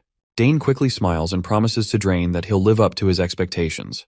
But the old man grumbles, a bit annoyed, that it would have been so much better if Dane had agreed to become his disciple. He says their current relationship is technically that of a disciple and master, but he's not sure if Dane will ever acknowledge him as a true master. Well, it seems the old man might have a point because the awkward smile Dane gives shows that he really doesn't want to think of him that way. Anyway, the old man asks if Dane has finished his preparations, to which Dane confirms that there's not much he needs to take with him. He mentions that the academy dormitories are equipped with everything they need. Sidrain does agree that the facilities are great there. However, he adds that only a select few have a monopoly over them, and with that said, there's no way Dane would lose to those arrogant nobles. Dane laughs awkwardly, because from what he's heard, the academy has become a bit of a gathering place for the thugs of the nobles. Sidrain warns him to keep one thing in mind. That place is where numerous kids will bare their fangs if they think he's looking down on them. Dane reflects on this and realizes it's just like the law of the battlefield, something he's quite familiar with. He assures the old man that he'll keep that in mind. Sidrain then gives him permission to contact him whenever he needs anything. Now that he has got that compact crystal, he better make good use of it. Hearing this, Dane figures out that Sidrain must be leaving soon, to which the old man quickly agrees, and he is quite surprised that Dane can guess it correctly. He reminds Dane that it would be troublesome for him to stay here since his father has offered him a position as a mage advisor. But that's something to think about later when he truly has nothing else to do. Sidrain is sure that Dane will understand his situation, especially since there's a lot that needs to be done in the magic tower. It doesn't take long for Dane to realize he must be talking about researching ancient magic. The old man then thanks Dane, and our boy returns the gesture, thanking the old coot for all the time he's invested in a kid like him. They both share a smile, looking forward to seeing each other again, and the old coot can't wait to see how much Dane is going to grow in the future. With that, the old man begins to walk away, telling Dane not to come out to see him off as it would be a bit awkward. Dane wishes him a safe trip, but he can't help feeling a bit sad inside. He's grown quite close to this old man. The next day, Dane's father asks him if he's going to leave now that Sidrain has departed safely. Dane confirms that he's finished all his preparations. His father then remarks to his wife that with their son leaving too, the castle will feel very empty. But his wife quickly reassures him not to feel too sad about it. On the contrary, she's relieved Dane is finally setting off. Her main concern is that she doesn't want him to face any difficulties on his journey to the academy. Her husband assures her that since Dane will be using the teleport gate that Arabella arranged, nothing should go wrong. The doting mother smiles, admitting she's just worrying over nothing after all. In any case, she feels really proud of herself for raising their kids well, especially compared to other houses where children are busy fighting each other over succession. The father comments that the day will come for the Sogre's house as well, and they'll have to make a decision. But he believes that no matter which of the siblings steps up, anyone would be suitable for succession. Right at that moment, Dane walks into the room, and his parents greet him pleasantly. His father asks if he's ready to leave, while his mother asks if he's taking Nighthorn and the mark she gave him. Dane smiles back at them with a bright smile, confirming that he has them both. His mother then reminds him to take the mark to the place she told him about and show it to them whenever he thinks he needs help getting out of trouble. Dane acknowledges this, saying he'll keep it in mind, though he's curious about those people, wondering if they're her former colleagues or friends, to which his mother says they're indeed some of her closest colleagues. She mentions that it's been quite a while since she last saw them, but she's sure they'd be more than willing to help. As soon as Count Sogres hears the conversation between mother and son, his face tenses, looking almost like he's going through serious constipation. He's worried that if Dane follows his mother's advice, he might end up on the path of a full-fledged assassin. So he quickly speaks up, telling his son to find Duke Thermion as soon as he arrives in the capital. The Duke will help him until he enters the academy. At this, Dane's doting mother begins to shed tears, sorrowful to see how her son has grown up and is now leaving. Her husband gently reminds her that there's no need for tears and suggests she send him off with smiles and good wishes instead. Meanwhile, Dane steals his courage. Even though he'd planned to leave, he'd always felt a bit reluctant. But now it's finally time to set off. Herman then escorts him to the teleportation gate, while his father watches from a window. We also see a shady figure working under the Count Sogre's command. The Count tells his man, Gilad, to tail Dane as carefully as possible and make sure he reaches the teleport gate safely. Gilad acknowledges the order and gets moving. Meanwhile, in another room of the castle, Dane's doting mother has also summoned her familiar, known as Shadow. As expected, she gives him the same command as Sogres gave to his man, which is to ensure that Dane teleports safely. Shadow takes the order and immediately sets off. Once Dane arrives at the portal site, Herman is shocked to see the massive machine for the first time, and it's huge. Dane also acknowledges how truly magnificent it is. The butler comments on how Lady Arabella seems like an amazing person, to which Dane agrees, saying he can see why it took her a whole year to build this. Excitedly, the butler asks if just stepping onto the platform will activate the teleportation. Dane confirms this with a yes. He marvels at how much effort she must have poured into it because teleportation magic isn't like other kinds. It requires precise arrangement of codes, and the magic has to be continuously imbued while the code is rearranged before casting can finally become possible. The gate that Arabella installed is a perfect device where all the teleportation conditions have been met. Herman then wishes him good luck and tells him to take care of himself. Dane reciprocates the gesture and starts walking toward the portal. As soon as he steps inside, he decides to pour magic into the gate to activate it, just as his sister suggested. Once he does this, the gate opens up, and an arcane blue energy engulfs him. As the teleportation takes place, the scene transitions to a bustling street where everyone is going about their lives. In the middle of it all, we see our boy on his horse. A big smile spreads across his face as he realizes this is the entrance to the capital city, Artenia. As he makes his way through the crowd, an unfamiliar voice calls out to him, stating that he's been waiting for him. The man before him appears to be a knight, and he promptly introduces himself as Luic Asmar, captain of the First Corps of Knights for House Thermion. Seeing the captain of the Knights personally come out to greet him is a bit overwhelming for Dane. He never expected this to happen. The knight states that he and his entourage will escort Dane from this point onward. At that moment, he turns his head around and orders his knights to secure the route, and the soldiers acknowledge the orders without a shred of doubt. As they walk, Dane is glad to be in Luic Asmar's care, and the knight feels honored to escort him. Dane starts to feel a strange sensation in his chest. He never thought he would enter the heart of the very Atheon Empire he had hated so much. And here he is as the most promising person to boot. As they move deeper into the town, Dane hears peddlers trying to sell their goods, and he's quite surprised to see that this place actually has everything. He hadn't expected the capital to be this bustling.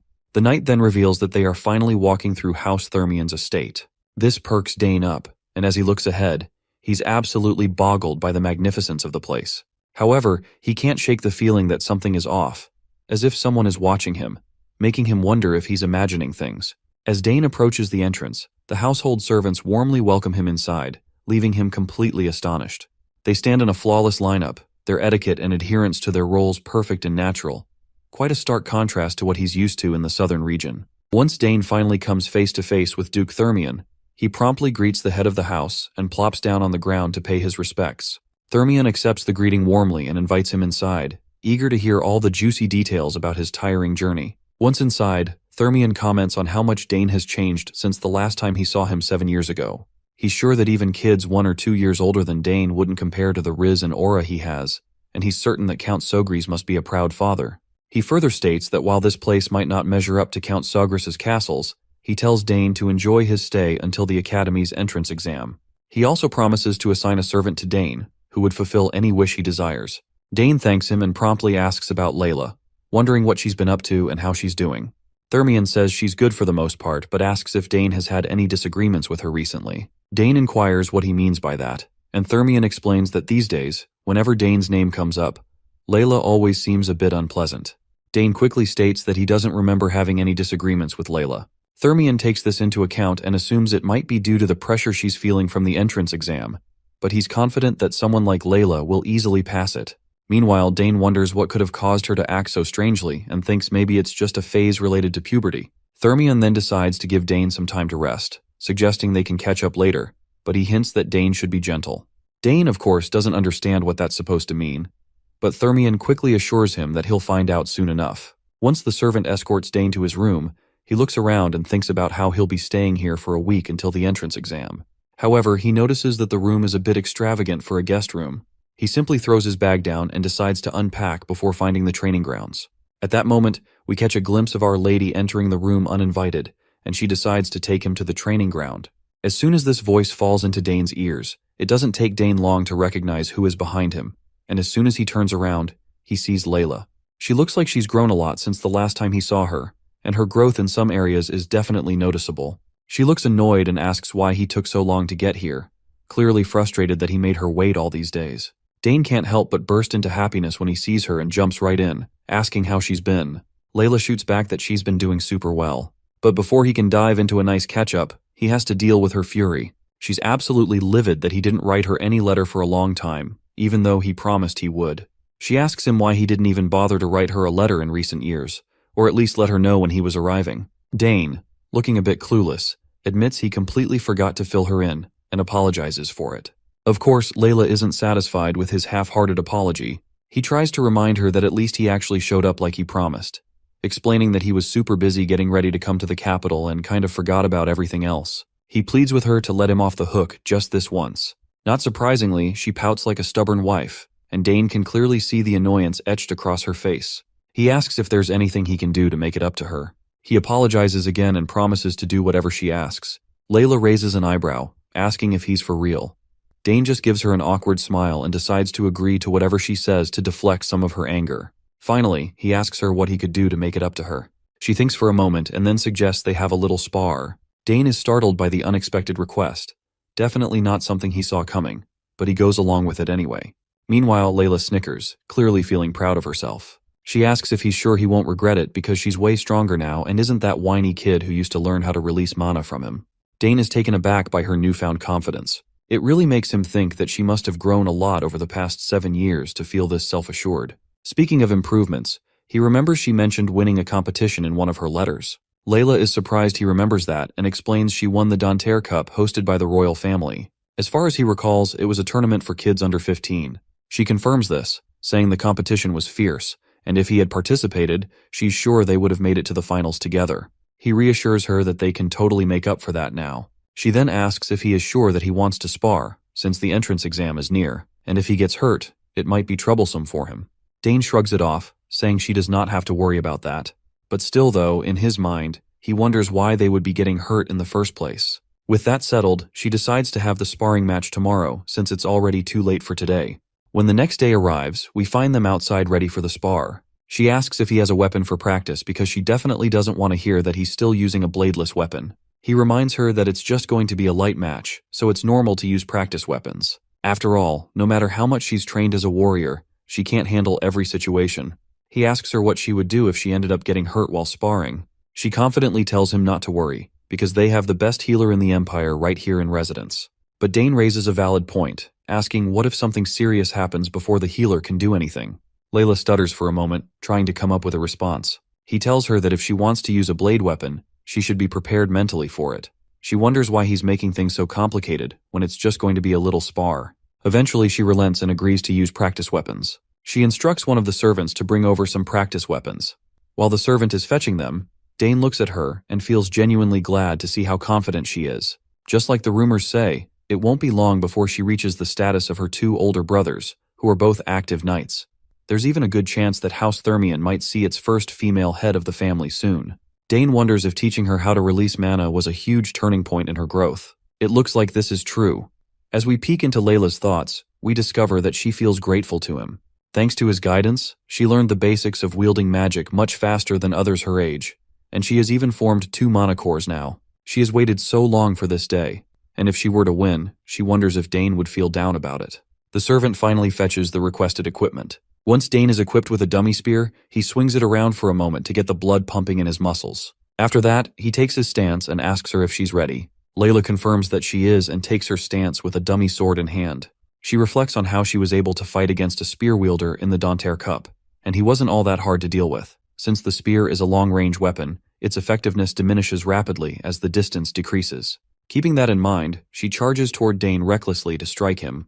But before Layla can even touch him with her sword, Dane disappears, leaving her bewildered. Before she can figure out where he went, she notices that Dane has already tagged her with his spear, ending the sparring match before it even started. She quickly turns around and asks him, since when did he get there? Dane reminds her that she should consider herself lucky they were using practice weapons. If they had been real weapons, she could have been in real trouble. Layla refuses to believe that she lost, because she is sure that her sword had reached him already. Dane offers her another shot but warns her that the same method won't work a second time, so she better move carefully. Layla tries to steel herself, inwardly admitting that the fact she just lost was simply because she was nervous since she hadn't seen him in so long. This time she vows she won't go easy on him at all.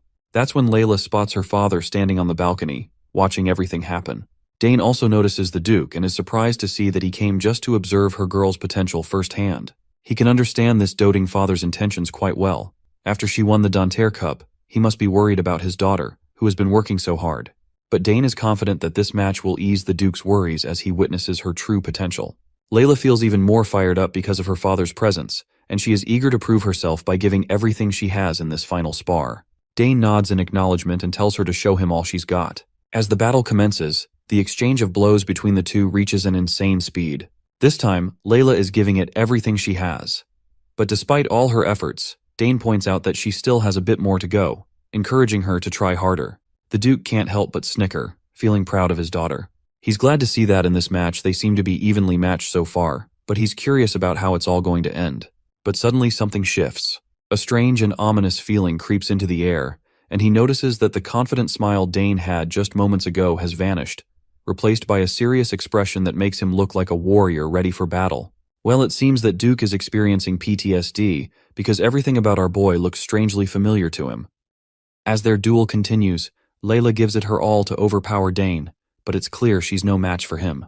Her next clumsy move leaves her wide open, and Dane quickly makes her trip, making sure the fall isn't too harsh. Duke Thermion doesn't seem thrilled to see his daughter on a losing streak. He asks his knight, Asmar, if he thinks Layla's arrogance will be toned down after this. But Asmar believes that Thermion already knows what's going on, so he doesn't think his input is necessary. Thermion agrees, saying he knows better than anyone since he saw the signs before the Danter Cup. But after her victory, she changed completely.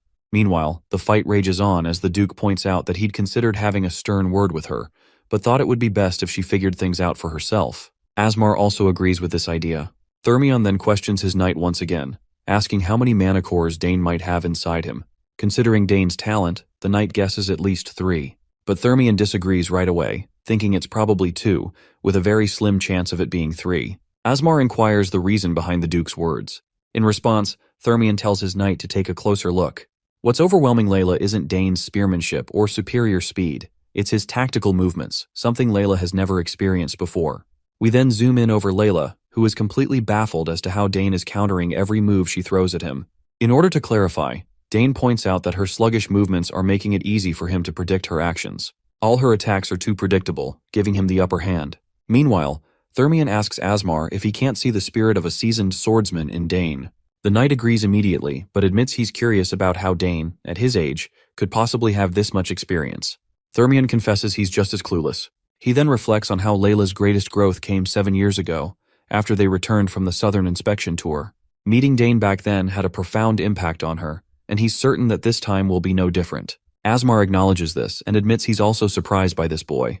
The young lady may be the winner of the Danter Cup, but she's outmatched by Dane by a wide margin. It certainly seems like Count Sogras must have trained him harshly. However, Duke Thermion doesn't think of it that way.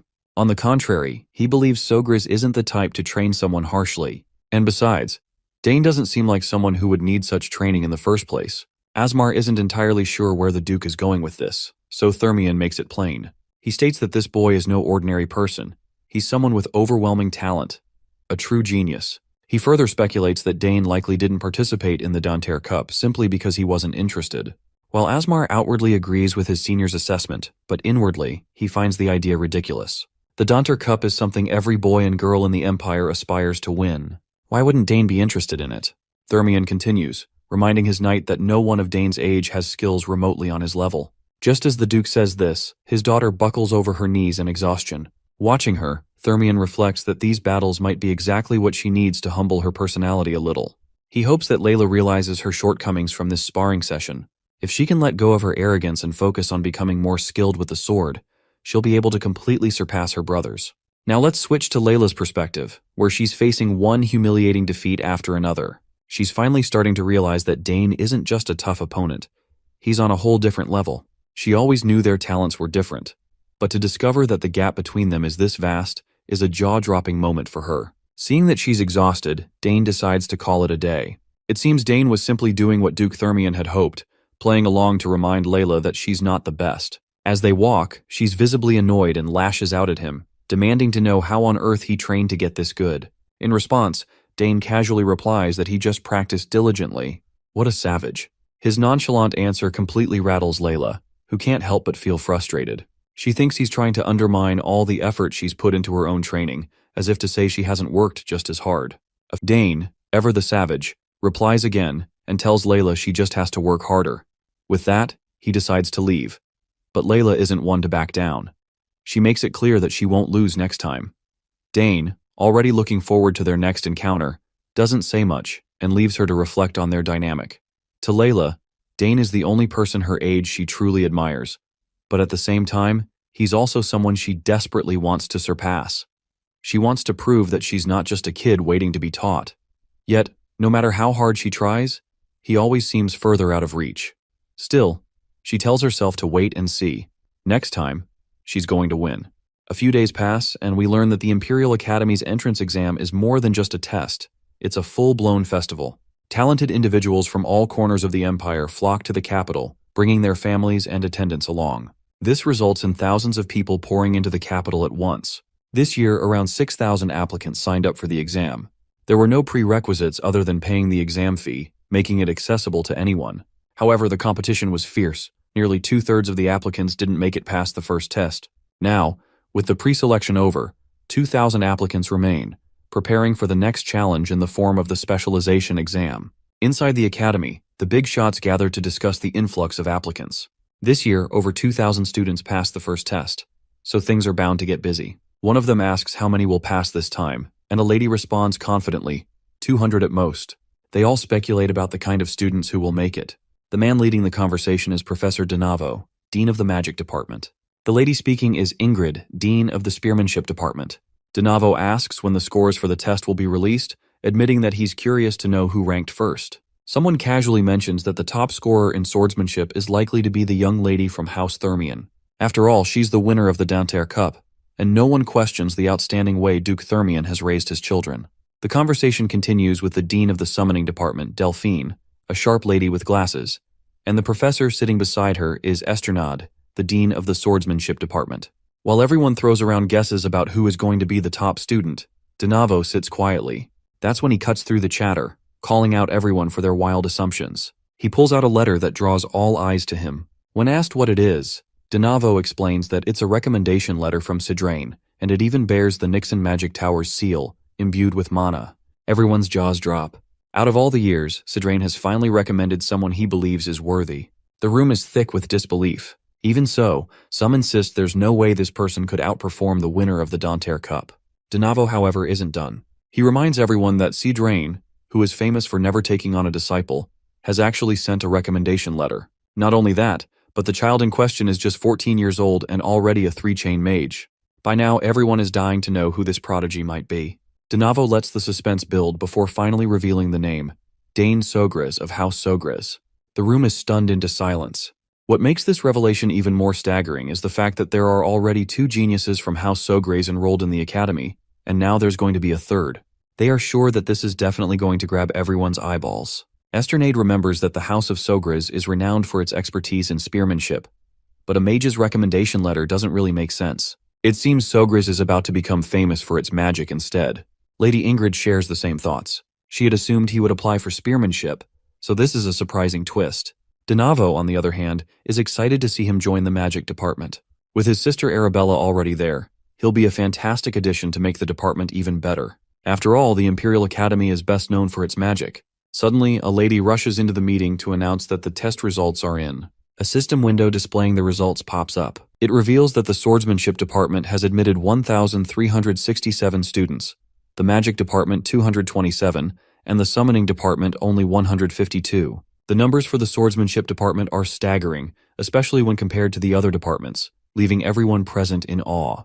Esternade feels smug, pleased with the large number of candidates joining his department. He's confident that our boy must be one of them as well. Every professor quickly scans through the results, eager to see which department Dane has landed in. But to everyone's dismay, his name doesn't appear in any of the departments. An old man in the room asks the reporter if there are any applicants who aren't listed. The reporter lady quickly replies that there's one application for the autonomous major. The mention of the autonomous major leaves everyone looking as if they've just swallowed a rock. Then the reporter drops another bombshell. Apparently, Dane Sogres scored the highest in the first test among 6,000 applicants. Once again, this news leaves everyone in awe, and one of them screeches in disbelief at the top of their lungs. Later, we meet Dane. It's already been a month since he arrived at the academy. Time has flown by, and it feels like his sparring session with Layla was just yesterday. Yet, here they are, having already taken the first test and now waiting for the results. Thankfully, the test wasn't too hard. That's when Layla comes rushing to him, eager to share the result information that's on her mind. She can't wait to find out how he placed. Well, we already know he scored first, which is quite unsurprising for us, but it's a huge L for Layla, who is Dane's rival. She can't hide her frustration as she realizes she's been bested again. Dane, on the other hand, feels immensely satisfied seeing her face defeat once more. After all, he's determined to humble this feisty cat who thinks she's entitled to be the top student. Layla, still fuming, demands to know how he managed to study so well. Dane responds that he focused on past exam questions his sister had sent him. He adds that even with that, it was still a challenge, especially the military science section. Still, Dane had an advantage, especially since military science is something he's personally experienced on the battlefield in his previous life. Layla, however, can't wrap her head around why 14-year-olds are being tested on war strategy and military politics. Dane just rubs salt in her wounds by casually stating that he found it fun. This sets Layla off, leaving her with an even more dramatic reaction. She glares at him and questions if he's hit his head or something. As far as she's concerned, military science, arts, music, and even the history of the Drenic Empire are all things a 14-year-old should lack knowledge about. But Dane, in his usual savage style, fires back. He reminds her that this is his specialty. After all, he's picked up a lot of things while living on the battlefield. Layla then questions Dane about what he chose for the second test. To her surprise, he says he chose 3. The mention of 3 catches her completely off guard because it apparently means he applied for the autonomous major. With every new revelation about Dane, her agitation grows. She demands to know what other talents he's hiding besides spearmanship and summoning magic. Dane just smiles and brushes off her question, but promises to tell her soon enough. Frustrated, she insists him to tell right away. and asks why on earth he chose the autonomous major. No matter how she looks at it, she just can't make sense of his decision. Dane responds calmly, saying it's because he wants to study all of them. Layla immediately reminds him that the pass rate for the autonomous major is atrocious. Dane remains unfazed and reveals that he heard students in the autonomous major can take any class they want until graduation. Plus, they don't have to declare a specific major, and they can even conduct research with professors from all departments. Layla narrows her eyes and asks if he really thinks people fail just because they don't know about those perks. She then even speculates if he's doing this because he doesn't want to be in the same department as her. Dane denies having such intentions, which only prompts her to lash out again. She demands to know how he plans to pass and insists on finding out what other abilities he has besides spearmanship and summoning magic. Seeing how restless and persistent she is, Dane briefly considers revealing more for a moment. Honestly, I find her quite annoying. I hope she could yap less. The scene transitions to the academy, where we overhear professors discussing Dane. Apparently, all the professors had to gather in one place because, to pass the autonomous major exam, the student must succeed in the exams for 3 departments. They're bewildered by the fact that Dane is actually planning to take on the autonomous major. Spearmanship, magic, and summoning. Each core and circle of study are practically opposites, making it almost impossible to pass all 3. Professor Delfineso notes that while there have been people who manage to pass 2 tests for the autonomous major, most don't even pass 1. Donavo agrees, adding that it's better to specialize, focus on the spear if it's spearmanship, or magic if it's magic. Applying for just one major is the safer and smarter choice. It's been 200 years since the autonomous major was created, and almost no one has ever managed to pass all its tests. Back then, when the major was first established, the requirements weren't as stringent. Hundreds of years ago, during times of conquest, the academy needed all the talent it could get. If someone showed potential, no matter the field, they were trained and utilized. But now, it's not like that anymore. The requirements have become tougher and tougher over time. Applicants now prefer to excel in one skill rather than be mediocre in several. One of the professors then questions why this major even exists, especially since it's a department that no one applies to or passes. Donavo reminds them that it's a symbol, a mark of prestige reserved for only the best talents in the empire. Delfineso notes that it's not all that important anymore. It has declined to the point where it practically exists in name only. Donavo adds that he looked into the records and discovered that in the past 1,000 years, only 2 people have ever passed. One dropped out, and the other was the previous emperor. Hearing this, Professor Ingrid remarks that unless someone is a true genius, even passing the autonomous major is impossible. Delfineso then points out that since Dane is the youngest child of the war hero Arkan Sogres, he's not from an ordinary house. She admits she's looking forward to seeing what he can do. The professors also entertain the possibility that Dane could just be an arrogant punk. If they go easy on him, there's a chance he might somehow pass. But with their positions as professors, they can't afford to half-ass it. Whatever the case, Donavo is intrigued. If Dane is a punk brimming with so much confidence that he'd dare to challenge a symbol of the academy, he wants to see it for himself. The time has finally come, and we find ourselves at the second exam location. As Dane stands before the professors, he introduces himself by name and states that he applied to the Imperial Academy's autonomous major program. Donavo questions him, asking if he understands the significance of applying to the autonomous major. Of course, Dane has done his homework. He confidently states that he's fully aware of the obligation to pass the exams for the 3 majors he selected. Professor Ingrid then reminds him it's not too late to back out. She truly respects Count Sogres, the Empire's greatest spearman, and doesn't want to see the son of such a remarkable figure fail and have to return home in disgrace. Dane acknowledges her concern and even expresses his gratitude for it. However, he firmly makes it clear that he came here with the determination to give it his all. The professors expected nothing less. After all, if Dane were someone who would give up after hearing a few words of discouragement, he wouldn't have applied in the first place. With that in mind, Donavo states that the exam will consist of 3 different tests related to the majors Dane has chosen. If he fails even one of them, it will be an automatic failure. Now that the rules are laid out, Donavo gestures to the head of the summoning department, Professor Delfineso, to start the test. Later, she stands right in front of Dane. As they face each other, Dane reflects on Delfineso's reputation. As he's heard, she's reached the peak among the summoners of the Altheon Empire, and holds the record for summoning 3 summons above the 2nd rank at the same time. The lady finally speaks, explaining that the summoning test is simple. Dane will need to satisfy her in any way he can with his summoning skills. Hearing this, Dane is thrilled. He had expected the test to be a freestyle challenge, without strict form or standards. Instead of showing her some flashy magic trick, as she might expect, he asks her if she could summon something. Her response catches her off guard. She quickly demands to know what in the hell he's talking about. Even the professors are bewildered. It's unfathomable that an applicant would ask a professor to perform a summon. This also sparks their curiosity about what Dane is thinking and planning. Since he doesn't have a mark, Donavo had assumed Dane would talk about the theory behind summoning, but now he speculates that Dane might be using this opportunity to witness an actual summon. Although Delfineso doesn't like this brat ordering her around, she's willing to fulfill his request. However, she makes it clear that this isn't something he gets to see often, so he'd better keep his eyes wide open. With that, the lady begins her summoning magic, and as the massive spell takes form, everything around them starts to scatter from the heavy pressure. Even the professors are left in awe when they finally see the beast she summons, known as the Mad Summon, Eaterarch. One terrifying roar from the monster is enough to make everyone question their life choices. According to Dane, this creature is the most vicious among the third-rank summons, and it's famous for attacking anyone it sees, other than its summoner. Dane honestly hadn't expected to witness something like this, considering this is just the entrance exam. But now it seems like things are going to get a bit more interesting.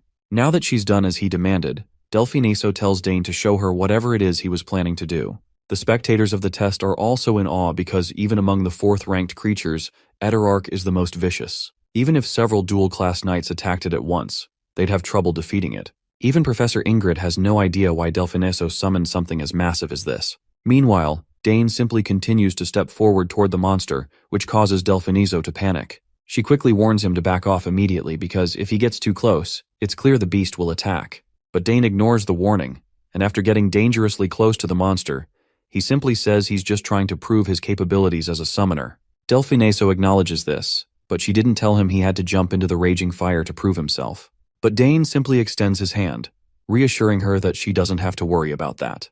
With one commanding gesture and a few words exchanged with the beast, this giant monster, which had once seemed so terrifying, suddenly bows down, behaving like a docile pet, and submits to Dane's command. This is an absolutely jaw-dropping moment for everyone, while Dane just keeps petting that terrifying creature like it's a stray cat. The owner of the monster, Delfineso, reacts just like everyone else. You see, there's no way to tame the vicious Eaterarch so easily. That's when she suddenly notices the mana thread connecting to Eaterarch. Although the color is pale and it's not a complete subjugation, it completely erases Eaterarch's hostility. What they're witnessing is happening right before their eyes, but they still can't quite believe it. Delfineso wonders if Dane analyzed the mana thread in an instant as he approached Eaterarch, then created a similar mana thread to connect it to himself. Since Dane doesn't have a mark, that would be the best method for him to use as a summoner. She realizes that what this boy has is an incredible talent, something that even surpassed the praise she received from her own teachers long ago. With such a gift, she wonders just how great his future will be. She finally steps forward and reminds Dane that this is more than enough to assess his skills. She commends him for his strong courage, cold judgment, and solid fundamentals before officially giving him a pass. This is truly jaw-dropping for the other two professors, a rare sight they don't see often. Later that night, when Dane returns to Duke Thermian's palace, he fills Layla in on his experience. She's absolutely boggled to hear that the test ended in just 20 minutes. As much as she hates to admit it, she begrudgingly acknowledges that with this achievement, he's now the top student. But Dane quickly reminds her that she's the one who scored first place in the swordsmanship department, so technically, she's also a top student. Of course, Layla refuses to accept the title for obvious reasons, and all she can do is sulk in frustration. Dane tries to cheer her up, reminding her that her father even hosted a party to congratulate her on passing. But Layla just can't get over the fact that the gap in talent between her and Dane is impossibly vast. To her, Dane feels less like a rival and more like an unstoppable natural disaster. She eventually walks off without saying anything. Later, Dane finds himself face-to-face with Duke Thermian, who advises him to let her be if she wants space. But Dane believes that letting her sulk might not be the best thing for her. However, the Duke reassures him, stating that there's nothing to worry about as Layla will overcome it in time. The Duke then changes the subject, asking if he has informed his father about his success in the test. He's certain that Count Sogris would be incredibly proud to hear the news. Our boy confirms this, revealing that everyone back home was indeed very happy. The Duke smiles and reminds Dane that entering the autonomous department is no small feat. He mentions how even those at the academy were surprised by Dane's achievement. Now that the exams are over, the Duke advises him to rest and prepare for enrollment. Dane thanks the Duke for his care and guidance. Thermian then brings up another matter, asking if Dane has thought about what he plans to forge. Our boy replies that he's considering crafting a sword, though he hasn't fully decided yet. When the Duke asks him why he's hesitant, Dane explains that his body hasn't fully matured yet. On top of that, He's not entirely sure what kind of sword he wants. He plans to take his time and think it through carefully before placing his order, since this is an opportunity he simply can't waste. Themroyn is quite amused to hear this. Suddenly, the butler appears and informs the Duke that the madam wants to see him. With that, he walks away, leaving Dane to reflect on how the Duchess's illness hasn't changed, and it's been the same for years. Just then, Layla unexpectedly shows up and shares that fortunately, her mother hasn't gotten worse, but she also hasn't improved either. It's been the same for a few years now. Dane feels pity for her, especially since he's never seen a family member so sick. He doesn't dare to say he understands how Layla feels about it. 2 days later, we find ourselves back at the academy. The host greets all the freshmen of the Imperial Academy and introduces himself as the academy's headmaster, Arkwald Homet. He praises the new students who have made it to this prestigious position after enduring fierce competition. He believes the future of the Empire is very bright and that everyone standing here is a talent of the Empire. Among the new students this year, there seem to be many particularly outstanding ones. But there is also an extraordinary student among those outstanding individuals, someone who passed the autonomous major exam. Including this newly qualified student, there are only 2 people who have passed it in the last 100 years. The student in question passed the autonomous major exam by receiving unanimous approval from the 3 deans of the magic, spearmanship, and summoning departments. Everyone goes absolutely wild upon hearing that someone passed the autonomous major test, something they could hardly fathom. The headmaster then calls the top student, Dane Sogras, to step forward. Dane walks towards the stage with full swag while the crowd goes wild, amazed that this young brat is the one who passed the autonomous major exam. Everyone in the crowd is talking about Dane and the Sogras family, and among them is Count Sogras himself, accompanied by other family members. Duke Thermion, standing nearby, is quite smitten as he compliments Sogras for raising such an extraordinary child. He feels disappointed in himself, thinking that he's achieved absolutely nothing after raising 2 sons. His daughter is entering the academy, but neither of his sons even bothers to show up. The eldest is off on a mission, and the second ran away. On the other hand, Sogras has everything turned around with his 2 daughters, and Thermion can't help but feel a bit envious. As he looks at his daughter, he feels quite dejected and sorrowful. He regrets that her mother couldn't be here to witness her special day. While Dane stands in the spotlight, all eyes glued to him, Delfiniso quickly asks Dane's sister if Dane had always gotten along with her summons from a young age. Her sister responds quickly and positively, as though the answer was obvious. Delfiniso had expected this response and is now even more certain that Dane has an innate friendliness, something he's likely had since birth.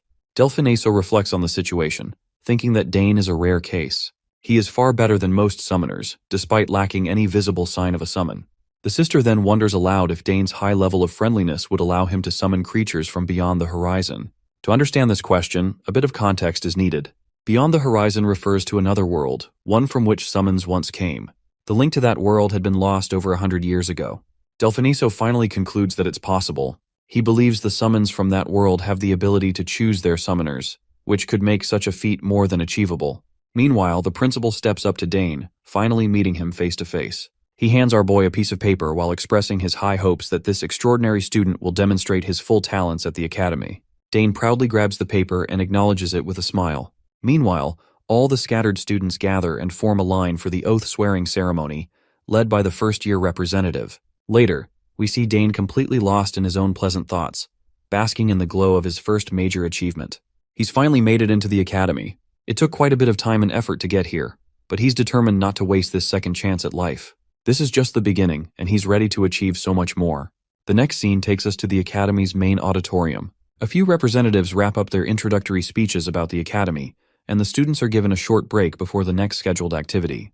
They're invited to grab some snacks prepared at the back and rest comfortably. During the break, Layla, acting like a concerned wife, starts lecturing Dane. She warns him that now, with his success, plenty of people will be watching him. Some with good intentions, others with bad. She advises him to be careful with any offers and to think things through.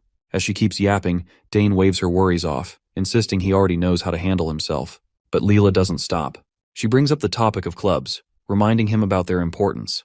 Dane, however, makes it clear he's not interested in any of them. By now, senior students have already started scouting for talented freshmen, hoping to recruit them for their clubs and activities. Now that he thinks about it, Dane remembers his eldest sister mentioning how there are tons of fun clubs at the academy. Suddenly, some eager senior shouts Dane's name in order to recruit him in his club. In no time, a crowd forms, and they're all swarming toward Dane, shouting over each other to get him to join their clubs. Within minutes, the scene turns chaotic, but Layla quickly grabs Dane's hand and bolts. dragging him along as she runs to escape the madness. Unfortunately, their escape route is blocked by some jackasses who are just as desperate to recruit Dane for their club. The entire place descends into chaos. Students are yelling, pitching their clubs with wild enthusiasm, while Layla is running as if her life depends on it, pulling Dane with her. Despite her speed, the crowd is relentless and begins chasing after them. Dane, while running, can't help but think about how this feels oddly familiar. Sure, he's used to being pursued by enemy soldiers, but being chased like this, just for being the top student, is a one-of-a-kind experience. The scene transitions to another part of the academy, where we meet Kelthus Redfield. He's walking quietly, minding his own business. In the background, a group of senior students whispers among themselves, glancing toward Kelthus. It's clear he has a reputation, though what kind, we're about to find out. Apparently, Kelthus has returned from his position as the commander of the Imperial Knights and immediately took on a role as a professor. He's revered as one of the best, most amazing professors at the academy, though Kelthus does not want to be a role model teacher at all. From this point onward, his worries are going to increase because his life of comfort is about to end, all because there's a new student in the autonomous department for the first time in decades. Until now, Kelthus had it easy. He could casually write papers and still achieve decent results. But now, he'll have to prepare actual classes. The perspective shifts to Kelthus himself, who's quietly thinking it's about time the freshman orientation wraps up. It seems he's not thrilled about someone joining the autonomous department, and what annoys him the most is that someone had to join the department when he is acting as head of the autonomous department. Soon he notices Dane standing just outside his office. He calls out to him, surprised by how early Dane has arrived. Our boy does not forget his manners and greets his professor respectfully. Once they settle into the office, we get a glimpse of Kelthus's inner monologue. He's clearly irritated. He worked hard to get to this position, all so he could enjoy some peace and quiet. Teaching students was never part of the plan. If he wanted to instruct someone, he'd have stayed in the Night Order. He's had enough of that. Anyway, now that there's no turning back, Kelthus turns to Dane and asks why he chose to apply to the autonomous department. To which, our boy simply responds that he simply does not want to be bound to a particular field. Kelthus follows up by another question, asks if he plans to choose a specific field later. Dane responds positively, agreeing that he'll eventually pick something, but for now, he doesn't want to miss out on the great opportunity to study in the autonomous department. Kelthus looks a bit annoyed, as it seems like if this continues, he'll be stuck teaching Dane. But then, a glimmer of hope sparks in his mind when he remembers that Dane didn't take the swordsmanship test. The fact that this student skipped the test means he's not confident in that area. Kelthus sees his chance and asks our boy if he knows anything about swordsmanship. Of course, this catches Dane off guard. The question is completely unexpected, and he's a bit puzzled. Kelthus quickly clarifies that he's not trying to insult him, but as a student in the autonomous department, and with him being the professor, he believes Dane should know something about swordsmanship. It's a strange request, and Dane can exactly tell that his teacher isn't exactly thrilled to see him here. So, Dane keeps it simple and straightforward, telling his teacher that he's not interested in swordsmanship. This is the moment Kelthus has been waiting for. He's quick to seize the opportunity, telling Dane that he wants to test his abilities. You see, Kelthus has the authority to evaluate Dane, and if our boy's swordsmanship is as poor as he suspects, this lousy professor can use it as an excuse to make him leave the department. Kelthus decides to head to the training grounds to test Dane's aptitude in swordsmanship. Once they arrive, the professor gestures toward the array of swords lining the walls and tells Dane to choose any weapon he likes. Our boy begins browsing through the staggering collection of blades. As he looks at the plethora of swords, he can't help but wonder how a training room like this even exists in a place meant for academics. And most of all, why is there so much weaponry when there haven't been any autonomous department students in decades? After a few moments, Dane shrugs and picks a sword at random. Kelthus is not sure about the sword he chose, but Dane responds affirmatively, showing no signs of second-guessing himself. With the weapon selected, Kelthus lays out the rules. It's pretty simple. If Dane can tag him even once, he passes. To make it easier for his student, Kelthus imposes a restriction on himself, which is that he won't move more than 2 steps during the bout. Dane agrees to the terms without hesitation, and the two of them take their positions, facing each other to start the round. Kelthus feels relieved as well as concerned. He's relieved that Dane accepted the conditions so readily, but at the same time it's unsettling. Dane didn't hesitate at all, almost as if he's confident he'll win. Once the match begins, Dane dashes straight toward Kelthus. He swings the blade in an attempt to tag his teacher, but Kelthus easily sidesteps out of the way. Though he dodged the strike with little effort, the professor can't help but notice something. Dane is fast. Faster than he expected. For a moment, he starts to believe that maybe this boy really is qualified to be an autonomous student. But there's no time to dwell on that thought. Dane presses on with relentless swings, each one more precise than the last. At one point, Kelthus finds himself mere inches away from being tagged, and the realization sends a chill down his spine. When Dane swings again, Kelthus is forced to draw his own sword to block the attack. If he'd moved even a fraction of a second slower, the match could have ended right there, and not in his favor. What's more surprising is Dane's swordsmanship. It's unconventional, almost wild, but undeniably effective. Kelthus is now convinced that this boy might actually know how to wield a sword. It's clear that this isn't just beginner's luck. Dane is unpredictable, and that makes him dangerous. After this rapid round, Dane steps back, breathing heavily. Kelthus watches him closely, and something about our boy's stance leaves him bewildered. It stirs a memory of a swordsman he once saw on the battlefield. What puzzles Kelthus the most is that Dane's posture isn't the polished, textbook-perfect stance of a Knight Order soldier or a noble house swordsman. It's rough, unconventional, something born out of raw experience rather than formal training. But there's no time to dwell on it. Dane charges again, and their blades clash once more. The speed at which they're exchanging blows is astonishing. Their movements blur into silhouettes, the clashing steel ringing out in a wild symphony. Kelthus can't believe what he's seeing. None of this makes sense. This wasn't something he expected. Not in his wildest imagination. He's a Hexa-class swordsman, one of the most elite, yet here he is, having to concentrate a significant amount of mana just to keep up with a 14-year-old kid. It's both frustrating and thrilling, a testament to Dane's potential, but also a challenge Kelthus never thought he'd face in a simple evaluation. He even starts to flinch on his feet, despite his best efforts to stick to the two-step restriction he promised.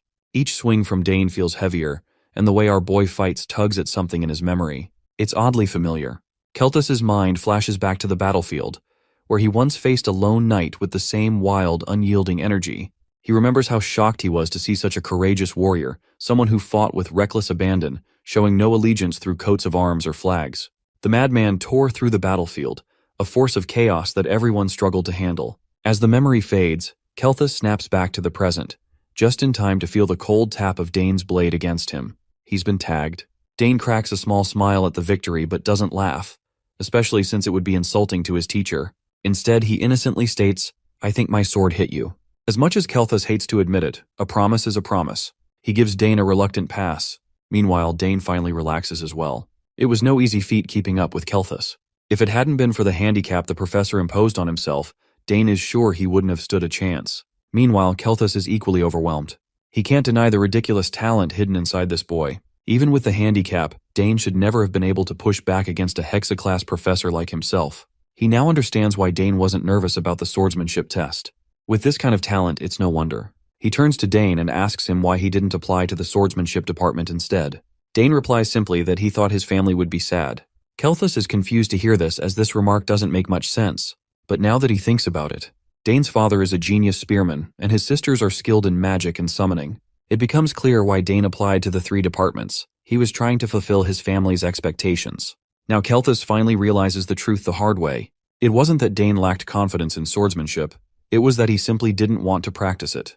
With the evaluation over, our boy gets the permission to leave. He bows his head respectfully, thanks Kelthus, and quietly exits. As the professor watches him go, a harsh reality dawns on him that his plan to chase this boy away and continue his comfortable life has failed.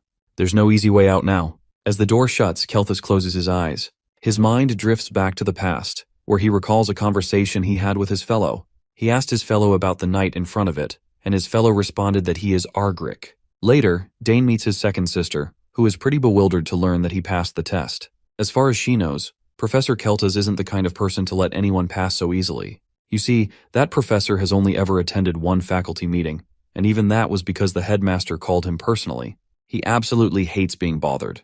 Basically, he does whatever he wants, and that's exactly why she was so worried about her brother. She's relieved nothing happened to him. Her comment gets Dane thinking. Normally, his second sister would have celebrated his victory, but instead, she just looks relieved that he's safe. It's one of the reasons he likes her. She genuinely cares about his well-being. Finally, his eldest sister shows up, running to him. Just as the trio of siblings is catching up, whispers start spreading through the students. Everyone's amazed to see all the children of House Sogries in one place. People always thought the house was impressive with just Arabella and Claire, but now the youngest is proving to be just as remarkable as his sisters. Later, we meet a senior named Max Hauer, who introduces himself to Dane. He explains that he's in charge of all the general operations for the dormitories. The dorms are divided into 3 halls, with students assigned based on their grades. The best hall is Danter Hall, named after the first emperor. Since Dane is the top student and passed the autonomous major exam, Max reveals that he'll be staying in Dantaire Hall. He goes on to describe the impressive facilities: restaurants, training rooms, libraries, lounges, and even magic projection rooms. And then there's the mention of secret facilities. Dane has no idea what those are about, but he doesn't press the issue and just listens as Max continues to explain. The senior also explains that while Dane won't need to worry about this, there are cases where students have to leave Dantaire Hall if their grades drop. He adds that Arabella and Claire stayed in Dantaire Hall until they graduated, a feat in itself, and one more reason the Sogre's name carries so much weight. With everything laid out, Max hands Dane the key to his apartment, mentioning there's a spare. If Dane ever loses it, he can come back and get a replacement. The senior also warns his junior about the strange students around here. They're not bad, he says, but sometimes you'll find yourself wondering what's wrong with them. Max suggests he check out the details himself and assures him that if he has any questions, he can contact him through the crystal ball. With that, Dane heads off to his room. As he walks, he can't help but notice how lavish the place is. But there's something off about it too. He doesn't sense a single human presence. It's as if everyone just evaporated into thin air. Feeling uneasy, he decides to spread out his senses. Almost immediately, he picks up on a faint whiff of lubricating oil brushing against his nose and the barely audible squeaking of turning gears. From just that much information, it becomes clear to him that this is a trap, and he's already stepped right into it. But instead of panicking, my guy just smirks to see such a lousy attempt being made on him. The thugs who tried to make this are watching everything through this window. They got no clue why Dane has stopped moving, which makes them wonder if he has caught on that he has fallen for a trap. But the guy with glasses, Arnold, states that there is absolutely no way because, as he claims it, the Collards have been hunters for hundreds of years, so they are very good at setting traps. He is actually the eldest son of the Collard barony, Arnold Collard, third-year student of the shooting department. One of the students fears that it might be a dangerous prank, but Arnold assures his timid friend that he removed all the danger already. This is the first time he is going to have such a hazing, so he is excited. But some of these guys are not sure if picking on someone from House Sogre's is a good idea. Arnold just reminds them that they all have gone through tremendous hazings, so he just looks forward to this one, and he is sure that Dane is going to end up a complete mess. One of the female students, Priscilla Nerial, a fourth-year student in the theology department from House Nerial, raises a concern. Since he's the top student and autonomous, she worries this hazing won't be like previous ones. Not to mention both of his sisters are geniuses, and if he's an autonomous student, he'll be an even greater genius. Some are even doubtful about whether the traps they've set will work. But Arnold is certain Dane couldn't have sensed the traps. He made sure to paint the traps to hide them, and even lubricated them to prevent any mechanical sounds. Finally, Dane begins to move forward, which fills these idiots with absolute joy. Since my guy knows where all the traps are set, he intentionally triggers the first one. A water balloon descends, but Dane, who already expected this to fall, obliterates it with a mana bullet. Then comes the next trap, a smelly one with a truly horrendous odor. Arnold is losing his mind, unable to believe Dane has found all the traps. He insists it's just a coincidence. Priscilla Nerial isn't so sure that it's just a coincidence, but Arnold assures her he placed the easy traps at the beginning as an appetizer, saving the big one for last. He's confident Dane will fall for it. While his other two friends decide to have a little faith in Arnold's traps, Priscilla remains skeptical, and just as expected, my guy trudges through these traps like they're nothing, ready to face whatever comes next.